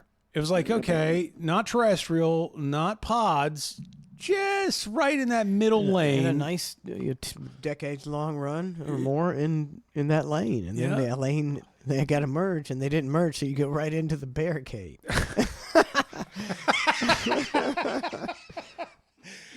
Yeah, man. Well, D. Rent, thank you for finding it out.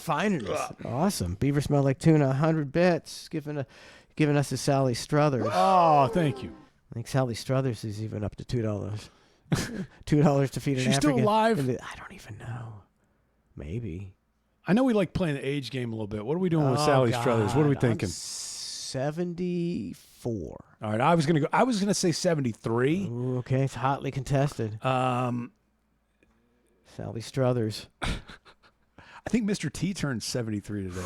Mr. T. Oh man, Sally Struthers 77. Woo, looking large and in charge. She got big. You could always tell she had the capability of getting big. For $2 a day, you can help feed Sally Struthers.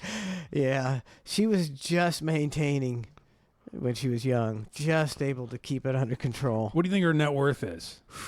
God damn! See, this is where I love AI because now I can just pop up. It just keeps going, and I'm doom scrolling with stuff that is. I mean, you could just Wikipedia. I don't even need to anymore. It's just all there.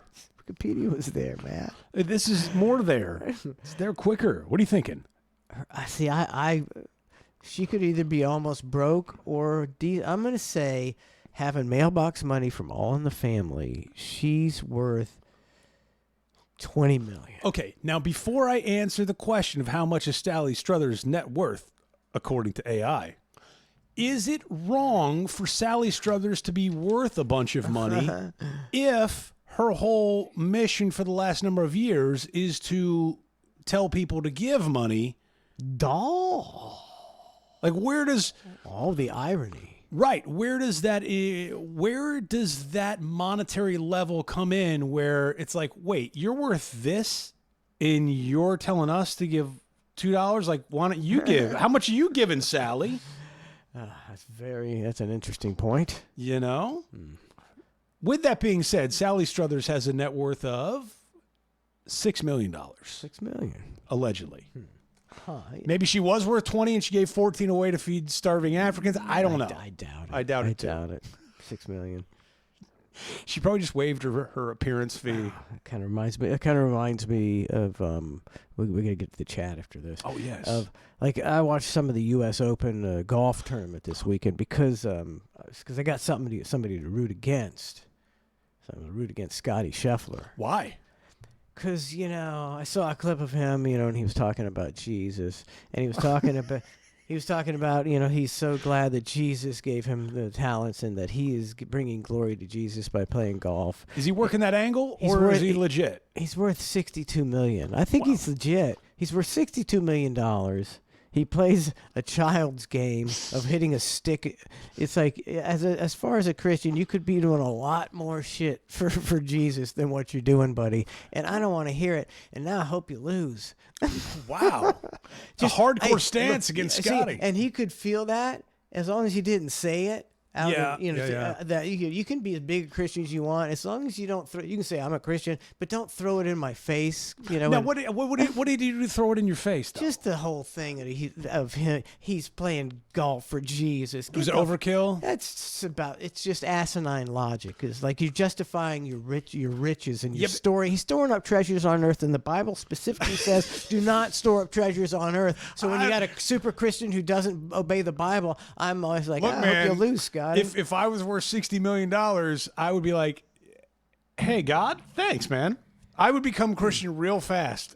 You become Christian real fast when you're either really rich or really broke. But then you'd give away your money, right? Eventually. No, all of it. Because not yet. Most of it. You'd have to, because you wouldn't want to store up treasures on earth. Well, I mean, temporary treasures. And then you pass it along. I know. You're trying to fool God. There's no fooling God.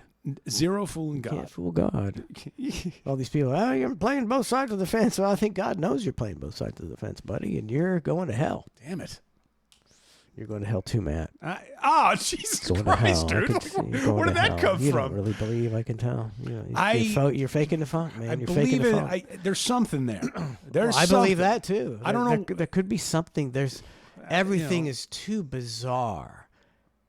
Like everything is just the whole, the evolution and everything, and how we came to be is just so preposterous. Yeah, there's something there. What the, that's why it's a simulation. So I was like, man, I just about believe that, because this doesn't seem like any. It's just so, it's so weird. Well, there's been plenty of false prophets. And there's one I've been getting hit up on social media a lot about some false prophet, and he's like, what's he saying? I don't know. I don't understand it. I can't, there's all these theologians or whatever commenting on it, and he says he's the real Son of God and all this stuff, and it's sparked a huge debate, and I'm going, but he's wearing like a sweet black jacket, he's dressed and pressed, he looks like a stud. He looks like a UFC fighter, and you're going, but he's talking the talk and all this, but he's got a group of followers, and I'm going, I don't know what to think of this guy. But if you're a true Christian, you hate this guy, because it's this is the apocalypse. This is the, I don't know what you'd call it. It's not the Antichrist. It's just a signifying that the apocalypse is coming. Something. Because Jesus has come back. Right. So that's when the 1,000-year war begins. And all hell breaks loose. And so all these people are ripping him to shreds, and some people are going, this could be a problem. And I'm going, I don't know. Dude just looked like he went shopping at International Plaza. He went to Zara and got himself a nice jacket. Whatever he's doing, he's talking a good, now, spiel. If Jesus returned to earth, what do you think he should wear?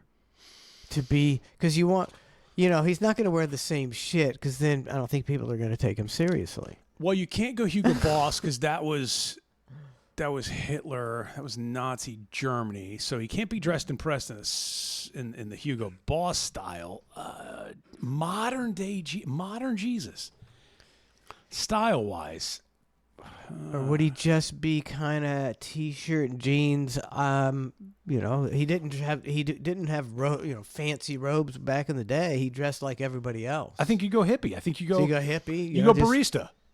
Just barista, yeah. He's just a common, young dude. He's just a 26. How old was Jesus? Man. He was 33, right? So when he died. Yeah. So how long was he doing his Jesus thing? Like at least when he was Copperfield? How so long was he? Probably late 20s is when he broke onto the scene, right? yeah. He broke on the scene. He broke onto the scene. Well, yeah, that's funny because I don't remember like anything in the Bible. Not that I've read it a lot, but I don't remember the early years. Like the wonder years where like where was he doing between? Like he was a baby and then all of a sudden he was a grown man. I never heard about him getting his license. Not to say there was cars. I'm just saying those rites of passage. His chariot license. Yeah, he didn't the CMV. I don't know. Like where was those middle years? Did the Bible cover those middle years at all? I think.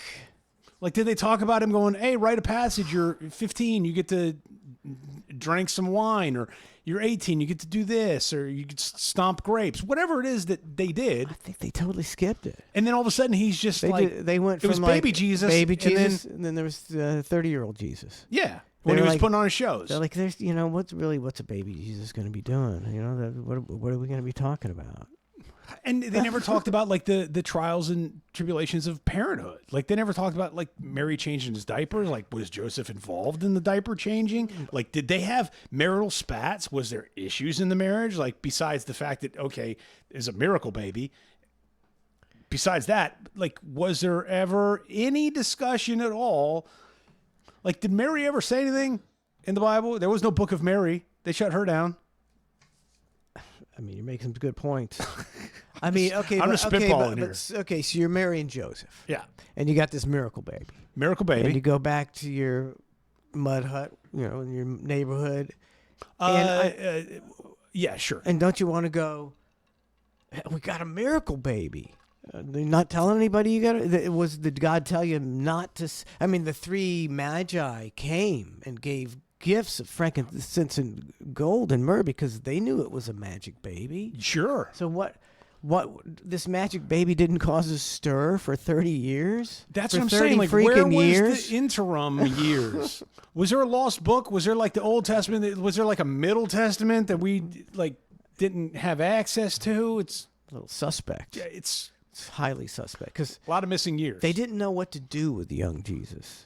They're like, well, a 13-year-old boy is not going to be preaching. Yeah, but what was he doing when he was 13? Who was he hanging with? How was he rolling? Like, was there any other documentation of him being when he turned 13? Did they have some sort of dumbass candles they blew out for him? I don't know how it all went. I just don't remember hearing anything other than baby Jesus and very adult Jesus. Well, it's because it's fake. Oh. So they skipped over the stuff that they really didn't make the Bible too long. Just saying, it would have helped fill the story. It would have helped fill the void. It would have given a nice context to his life. If I was like, oh, he had a 16th birthday party too. That's great. 30 years of what? Changing diapers and 10-year-old Jesus kicking rocks and 16-year-old Jesus, plowing a field. I mean, no. Did they touch on Mary's death? How did she pass? I don't know. How did Joseph pass? Don't know. See, how isn't that crazy? Two of the central figures. I mean, the mother. Like, surely they went to heaven, right? Like, why couldn't they come back? The mother of the Son of God. The Catholic Church marks out to her a lot. Yeah. Nobody else does. None of the other Christians. If you go to Baptist church, you're going to hear, only thing you're going to hear about Mary is come around Christmas time is the story of her giving birth to Jesus. Then Mary's done. Yeah, there's nothing ever said about her. I mean, is she a saint in the Catholic Church, or I don't know what she's. Speaking as a Catholic, I don't know. She's huge in the Catholic Church. Yeah, you do the Mother Mary. Hail Marys. Yeah, Hail Marys. All that bullshit. Now known as a football term, which is better. Right. It's a good term too. A Hail Mary. I wonder who's the first guy that said Hail Mary? And these people who say it the first time, they never get credit. Yeah, they coined that one. Yeah, but Joseph, like, there's no.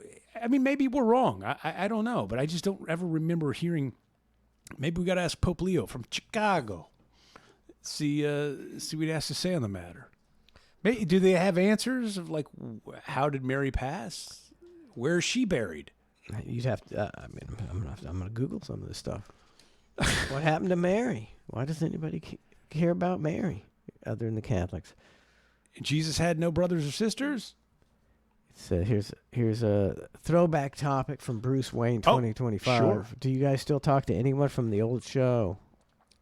I talked to you. I don't talk to anybody. Yeah. Zero. Yeah, to be real, I don't talk to many people in general. I'm a hermit. So I talk to you. I haven't talked to anybody else from the old show. Oh God, dude, it's got to be a decade. Yeah. I mean, maybe I think the last person I talked to, which I don't know if you count as an old show or not, would be Calta, and that was a few years ago. It's true. I've talked to Calta. Yeah. But it's probably been 2 years since I talked to Calta. Yeah, so I don't know if that one counts or not. But if you're talking about like from the old show, like the current, I don't know what you'd even call it. But no, I haven't talked to anybody. And I honestly, I don't really have any ambition of talking to anybody. Do you? No, I don't really. You know me. I really don't care. I talked to 25, and he was coming out here, but I couldn't figure out whether Bubba was paying him not to come out here. Because, you know. I think there's some. I don't know. I won't get into that. But I was like, I couldn't get him out here. And he's like, I don't have a car, or, you know. And I was like, well, I'll pick you up. Or you get an Uber. I'll pay for your Uber. And he just wouldn't come out here. I'm like, all right, whatever. I'm begging somebody to come out here. I was just looking for, you know, somebody to bounce off of. Sure. And Gene, I talked to Gene, but that's like 5 years ago. But I could tell he was still, you know, he was always going to go back to the Fat Man. So I never really did anything with him. Who was he saying? He was saying he's going to build a podcast studio. And he's like, you know, I'm gonna do my own podcast and build the best, you know, because he's building a lot of shit out there. He likes to, you know, if he wanted to build a podcast studio, he would, and it'd be a kick-ass pod. He's got some cash. He's a very successful businessman, but I don't think he ever did. Oh, yeah. And so I don't talk to anybody else. I think. I mean, there's just a few people. Just you, man. Yeah, I mean, there's a few people. I would love to have some questions answered on some things. But nobody that I have interest in speaking with. Like if like Big Dick. Yeah. I have some questions. I have some things I'd like to know. Some timelines I'd like to have filled in. But that's about it. I don't. So if I got Big Dick on the show. That's the rub is part. Not interested in that. You're looking on the off the mic questions you'd like answered. Yeah. Okay, well we'll have them out, and then off the air you guys can discuss that, and then on the air. I don't want anything. But here's the other part. I don't want anything to do with anybody. Like that would be like like the whole going back to the Brent thing. Like have you guys talked about? Fuck no, I have no. Ew. Ew. Most of the people I would say ew to. Now, there's like the Panteras of the world who. Oh yeah, I did talk to Pantera. They're great. Like they're like there's certain nice people and they're fine and everything like that. But if you're talking about like main cast or crew from the past, nah, man, yuck. I wish I could just skip past a whole chapter of my life. I would be like Jesus. I would be like, hey, there's the baby Matt, and then there's the 40-year-old Matt. Everything in between, can we just like forget that ever existed? You got some great memories, Matt. Right. You got some great memories. Some are great. Some are great. But even behind the great memory is like a great tragedy. Isn't that the weird thing? There's no clean great memory. It's like, how did this memory occur? It's like, well, I'll tell you how it happened. And you're going, oh my God, that's a nightmare. Yeah. Nothing's pure. Nothing's pure. Except for baby Jesus. All right, let's see if got anything else in the chat here. Oh, Bitcoin at 110. What up? It is, man. Yeah. Now. Just hit 110. Okay, so at time of this recording. If Bitcoin was at like at 80 something or 90, low 90s, a few months ago. Yeah. And you bought Bitcoin, how much would you made some money? Sure. I mean, it depends on how much if you bought $1,000 worth of Bitcoin. You make a little bit of a little return. bit of money. If you bought $80,000 of Bitcoin. If you bought a full coin and it went to 110, obviously you're going to make. Yeah. Okay. So it's like that. It's just like that. Sure. Yeah. And then you got to pay capital gains. Yeah, it ain't worth it. No, It don't ain't worth say it. that. Don't say that. Nothing's worth it. The government's gonna suck you dry. Oh man, you ain't kidding. You ain't kidding. Anything in the chat? Anything interesting?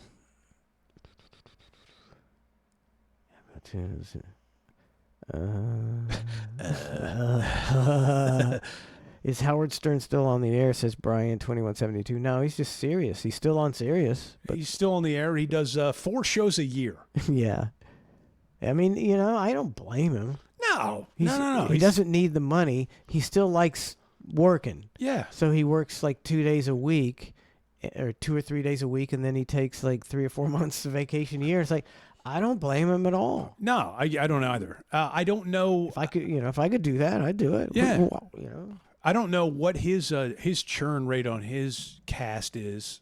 I mean, obviously he's got his staples and stuff, but it appears to me like the secondary players on that show, they seem to like come and go. Yeah. I haven't had a subscription to that in a few years, so I don't know what's going on there, but I feel like he trades out his secondary cast pretty fairly quickly. And you never know. It could be because he's a giant egomaniac, and he doesn't want anybody getting big. He's got to deal with Robin and Fred. Which it's easy to put them. They know. They but know he the doesn't deal. want all these other people getting liked, because just doing the psychology from the old show. Sure. There's a point where you're like, man, we need to get rid of these guys. They're getting too popular. Yeah. Yeah, it's interesting. Yeah. I mean, like Artie was the last great one. He was.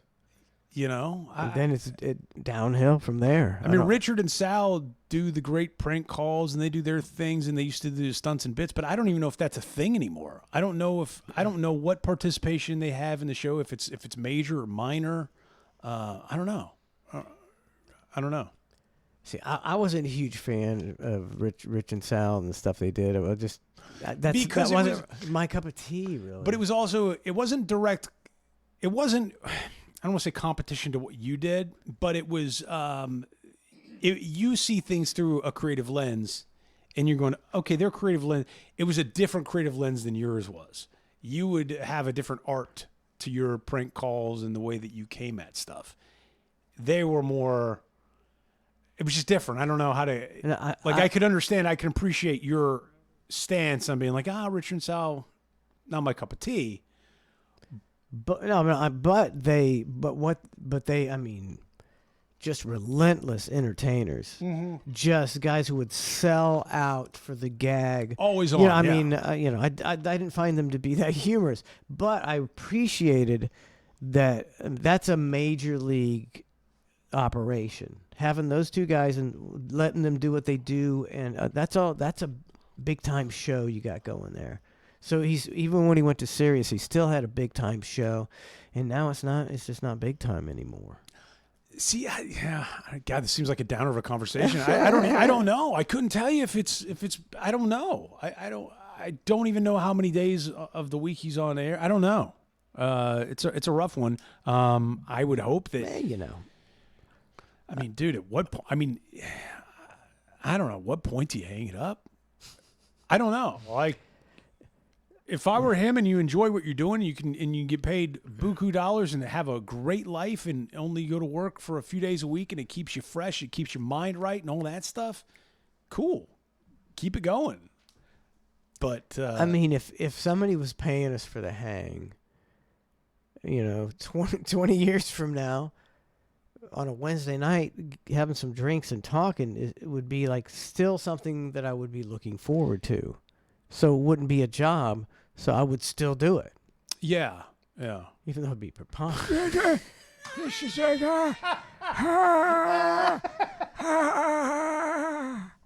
Hang with Matt. Look at this is it. I think we give this show another 6 months. Oh, we're done. I think then we're done. And then it was just Do we not even tell anybody? You just never show up again. We just have a final episode. We have it's a big blowout. It's Big blowout, Matt. All the guests, The guests. they all arrive. We have our 3 top guests that we've. If we can whittle it down, whittle it down to 3. I told you before, somebody asked me, like, oh, what kind of guests do you have on? And I laughed and I laughed. I go, guests? None. And I go, oh, why don't you have guests? I go, I don't. Guess smash. Why? I'm having Killing the vibe. Like, yeah, like guests. Maybe a guest that could hang. Yeah, those are few and far between. Yeah, no, I think we give it like another 6 months. And then we reassess. Reassess. You know? And it's like, all right, just kind of. It's nice knowing you, man. It's nice knowing you. It's nice hanging for for. Well, I'm riddled with cancer, so 6 months is all I got. That's so funny because I'm riddled with cancer too. See? So Oh, the Cancer Cast. Then then right before we both kick it, we'll get super famous again. See the ultimate irony. Right before we kick it, we're gonna be we'll be on fucking Jimmy Fallon. 2 days before we both die. I would never go on Jimmy Fallon. I would. I'd sell. I'd Fuck I'd sell I out to don't- that motherfucker. Right. Ugh. That's this. See, they talk about manifesting things. Yeah. I don't really believe in it, but But they talk about it. but I swear there's the one thing in the back of my mind I always think is like, I'm gonna be on the Tonight Show one day. I still believe something's gonna happen one day, and I'm gonna be on the Tonight Show. Yeah, it's going to be Mike Manson Waters. You may know this guy. You might not. He used to. There was a cuck. He used to work for a cuck. Anyways, so moving on here, it looks as though he wrote a song. Now, he writes parody songs a lot, but this song in particular was particularly offensive. and then they'll just put your photo up, and they'll make fun of whatever dastardly deed you did. I love that. So does that count? That count. All right, well, Count. See, I told you. would you rather go I mean, on I would- Fallon or Kimmel? Which one? Or Colbert? Ugh. Ugh. I hate all those guys. I'm trying to think. I used to kind of be a fan of Kimmel. Why do I feel like Leno was better than any of these guys? Oh, God. Fallon's the worst. Even though the others are very dislikable. I really loathe Kimmel and I loathe fucking Colbert. Fallon's just so annoying. I would much rather be on Jon Stewart. You know what I mean? Little Daily Show appearance with Jon Stewart. See, even when Jon Stewart has the opposite opinion of you, it doesn't matter because he's funny. Yeah. He's good. He's really good. You know, somebody like Colbert doesn't pull it off. He's like, they seem so smarmy and fake now. It's like Jon Stewart still seems the same. When I met Jon Stewart here a couple years ago at Gasparilla, we're walking down and my buddy goes, "Hey, there goes Jon Stewart." I'm like, "What? Huh?" And sure as shit, so he was there with some of the wounded veterans. Okay. Yeah. And because he's got a big cause there. And we knew a couple of the wounded veterans just through what we do and stuff. And they were very cool. And my friend was like, "Hey, can we take a picture with you?" And John looks at the wounded veterans like, "Are these guys okay to take a picture with? Like, are they nice?" And the veterans, to their credit, were like, "Yes, absolutely, they're great." But like Jon Stewart wasn't there for Jon Stewart. He was there as a friend to these wounded veterans, which was the total difference between people who put themselves over and don't. You know what I mean? Like Jon Stewart was faded into the background of these guys who've lost limbs in wars and through terrible tragedies. He was just like back here, you know, like there's a big difference there as opposed to the other celebrities that step in the forefront. Yeah. And, you know, their cause hangs in the back. I don't know. It was cool. It was a different take on things. He does a lot of work. Yeah. For the wounded warriors. Is that it? It was something along those lines. Yeah. It's not necessarily wounded warrior, but he does all the work, and it seems legit. And it seems like how bad a guy can you be when you're doing that much work? because he's like he's not like just lip service. It seems No, he's like getting his hands dirty. Yeah, so I do respect him for that. Plus, he's funny when doesn't matter what. Did you hear him his new take on the Jake Tapper book? On so good. Oh, it's so great. Jake Tapper from CNN is writing a book, or wrote a book. It's coming out soon, about the mental capacity of Joe Biden, how it diminished, and how whatever it's him saying that. Yeah, I mean, him saying the exact opposite of what he said while he was on the air. That's exactly right. And now he's got a book coming out, and it's just the ultimate hypocrisy. And I don't know how that flies with anybody. I don't think it does. I feel like if you're Jake Tapper, wouldn't you feel badly writing a book telling the shit that you should have told people from the beginning and being truthful and honest about Biden's mental capacity and diminishing state and all this stuff? And instead, he doesn't feel badly about it at all. And everything he's doing is pushing this book right now about it. It just seems so, it's like Bizarro World. Like, how could you get away with it and then write a book about it and tell people about how this was going on, but you didn't tell anybody about it? You fucking hid it. You basically said the opposite. It's such a strange concept to even think about, and how he can feel good about that, about writing a book about it, seems so odd to me. That's why I think it's fake. They told him to write a book. Even if they told him to write a book, it's still messed up. It's like Chris Cuomo. CNN lead into Don Lemon, super left-wing guy. Mm-hmm. The Trump got reelected. He made the switch to centrist, almost right. He totally flipped, because they're all just talking heads. Yeah. You pay them enough money, they'd switch 100 right, which degrees. is why it's disgusting to see like O'Reilly and Cuomo doing a show together. It's like I couldn't imagine. Like, that is such a grotesque couple to see. It is talking grotesque. nightly together. Like, it's gross. Bill O'Reilly's gross. I've met him personally, and he's gross. He's really like the most egotistical fucking prick you could ever meet. He looks like it. And Chris Cuomo, you can just tell he's a fucking sleazeball. Right. It's a dirtbag and the sleazeball. It's like the douche and the turn sandwich, just a little bit different. And now they teamed up. They teamed up together and lost all their moral compass and all their true north of whatever they had before, just completely went out the window. When you get fired, your opinions mysteriously, magically change when you work on a news channel. It's the weirdest thing. It's almost like they tell you what to say, and then it's almost like it's fake. Yeah. It's almost like you're an actor. Actually, it's funny. I did send you an email of a video of it's called media manipulation. I mean, you've probably seen this before, or people probably seen it, but it's essentially all these different news stations from around the country saying the same thing, but trying to pretend not to say the same thing. Like, hey, we know how important news is to you, and that's why we want to bring the news to you in a unique fashion. But it's all written the same script. There's no difference. Yeah, and it's right out there, because you can see these clips. They come out all the time of every news agent organization saying the same thing all over the entire country, the same exact thing. And these anchors, these talking heads, like, at what point do these talking heads go, really? You're going to make us read the same thing that they read in Tallahassee, the same thing they read in Tampa, the same thing they read in Austin, the same thing they read in Denver? We're all reading the same script here and pretending it's legit and honest and forthright? Come on, Matt. I know. You're making, too much to ask. You're making $225,000 a year. What are you saying? Are you saying nothing? Or are you shutting up and reading? Shutting up and reading. Yeah, me too.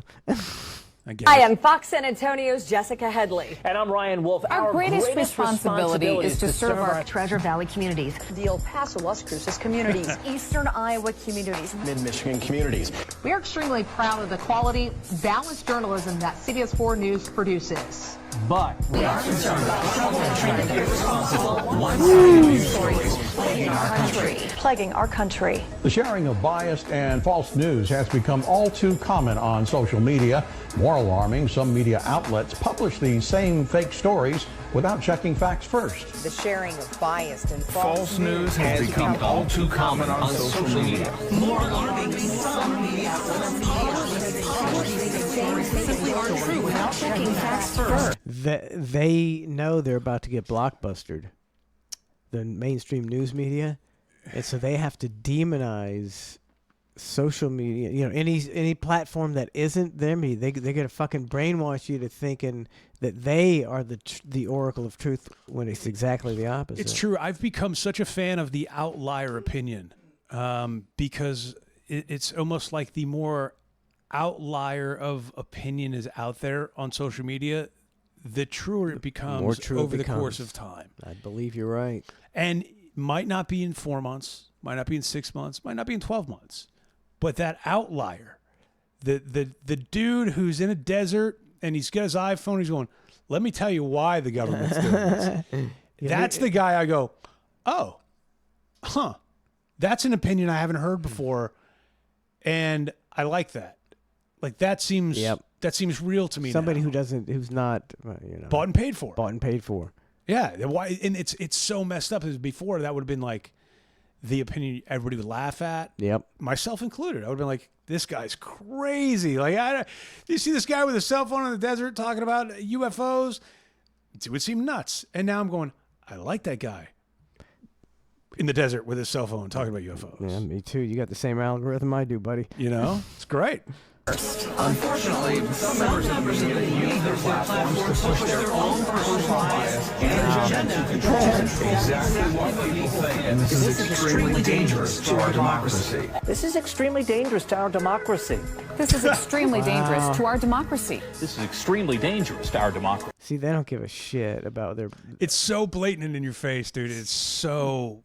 paid talking heads. And the funny part is, what these news stations don't understand when they're doing this is that there's somebody out there that's smarter than them that's going to find all of them and piece them together in a clip like this. But it'll fall in deaf ears. But it won't matter. Look, she's so sad. She's so sad. This is extremely dangerous to our democracy. This is extremely dangerous to our democracy. This is extremely dangerous to our democracy. This is extremely dangerous to our democracy. This is extremely dangerous to our democracy. This is extremely dangerous to our democracy. This is extremely dangerous to our democracy. That's all they got to do. It's so gross. People are so gullible. This is extremely dangerous to our democracy. This is extremely dangerous to our democracy. This is extremely dangerous to our democracy. This is extremely dangerous to our democracy. This is extremely dangerous to our democracy. Yeah, the truth. The truth is extremely dangerous to our... Yeah, he's got that right. Isn't that gross? Oh, it's so gross. It's so, yeah, but it pretty much sums up everything here. See, a promotion this week. Oh, what did you put this week? I said, let me share it. Just two guys. Oh, shit. Just two guys. Wrong one. Here we go. Just two guys who do better content than anyone else in the market. Remember when Tampa radio wasn't pathetic? Feel free to troll us with your low IQ rebuttals. Oh, no. I hope I get, let's see how many comments. Not enough comments. Damn it. I hope I was getting some trolls. I was trying to get some trolls, man. I was trying to get trolls. I haven't had a good troll in a while. Say something stupid to me. I think I think they've sort of yeah. I think trolling has now become a professional sport. Like before, you could be an amateur and you could jump in, but now, like in order to like effectively troll it, like you really got to like take some time with it or something like that. Like I mean, I'm out of that sport. I don't want anything to do with it, but yeah, trolling before. Now it's become an art form and like a livelihood or something. Like if you're really money, good at it. I guess so. Who's that guy that speaks on the campuses and he's like, does like debates or something? He's like, Ben Shapiro? No, not Ben Shapiro. He'll sit there with like a coffee cup and he'll a banner. Oh, that asshole. Oh, Whoever that guy He's on is. Rumble. But like that's like a professional troll who like makes a living off of whatever it is that they're like. That's a whole. It's become a whole different level. Can't remember his freaking name. Yeah. I don't know if he was like huge on Rumble when he first started. But I don't. Man, it's already been 2 hours. Oh man, already been 2 hours. Are we doing an OT? Hopefully. Okay. If you're good. Yeah. If you're game. I'm game. They're clamoring for an OT. But where can they find the OT, Mike? Only on ClusterFshow.com. ClusterFshow.com VIP section. The Hang Overtime. An extra hour of the. If you thought this was magical. Oh my God! Just wait for the third hour. Wait. The magical third hour. I Am Reason says I discovered Manson from back in the XM days. Well, now you're back. That's cool. So I see every 6 months I get a new listener. Should have majored in marketing instead of sociology. Damn it. Sociology. Damn it. So I talk about it. At one point I was just like, I just got to get out of here, get a degree. Is that why you put that? That's why you went with that major? Yeah, I was like thinking the easiest way. Was it easy? Yeah, it was easy. Okay. I learned nothing. It was pathetic. Did you come out with student loans? No. But, okay, good. I'm old, man. I went back. My mom would come with me. What? My mom would, no, not to school, but to to registration, and we pick out my courses, and then she'd write a check for like $263. Right, like how many credit hours? What's the and cost? I mean, seriously, like yeah, 260, and it was four quarters. It wasn't semesters back when I went. So that you're talking like $1,000 to $1,200 a year to go to college, and they raised it to fucking. Now you 40, 50,000. Yeah. Fucking. Now you leave with $200,000 in debt. That's insane. Congratulations on your sociology degree. Yeah, I get it. You got duped, but you got duped. Like I would tell my kids not to get those loans. Yeah. And hopefully, I could convince them that it's a horrible idea. But I think parents don't parent like they used to. I think they just, they're on their phones. They ain't paying attention. But I want to go to UT. Oh. You don't have to go to UT to get a teaching degree. You can go to any university to get a teach. But UT is so like nice and like they got a sorority there, and the sorority is only $3,800 a semester, and yeah, blah blah blah blah blah blah blah. Out of state tuition too. Like for some people, it's like, man, no, you ain't going out of state. You'll stay right here where the tuition is half price. Yeah, man. It's all weird. I don't know. VW Rick says, finally some new content on VIP. I told you there's just a Ned show 2 days ago, buddy. Did you check it out? I bet you didn't check it out, VW Rick. Ned's going to do that every week. Clearing out the crap. Is that what it's called? Yeah, I got it. I'm such an idiot. Everything I do is just stupid. Now, should make it much more cool. It's a fucking Ned Spectacular. No, Ned clearing out the crap. Well, Ned can make the magic out of anything. And you've got a new Ned in your head this Friday? Yeah. Got to get busy. Oh shit, it's Thursday tomorrow. I mean, we've been here writing all day. I'm just. Thanks for reminding checking. me. Beaver smell like tuna, 100 bits. Beaver smell like tuna, another 100 bits. Thank you very much. All right. We're out of here. We're going to head to the Hang OT, which is available only on ClusterFshow.com. And if you feel like leaving a comment on the YouTube channel at Cluster F Show, or downloading us on Spotify and Apple Music and all that stuff, please do so. Yeah, we'd like to hear words of encouragement. Tell a friend to tell a friend. Tell a friend to tell a friend. We're looking to up our quota to 4 new listeners every 6 months. That's right. We'll get there. All right. With your help. All right. We'll see you on the OT if you're a VIP here. Everybody take care. Thanks for tuning in, man. Appreciate it. See you.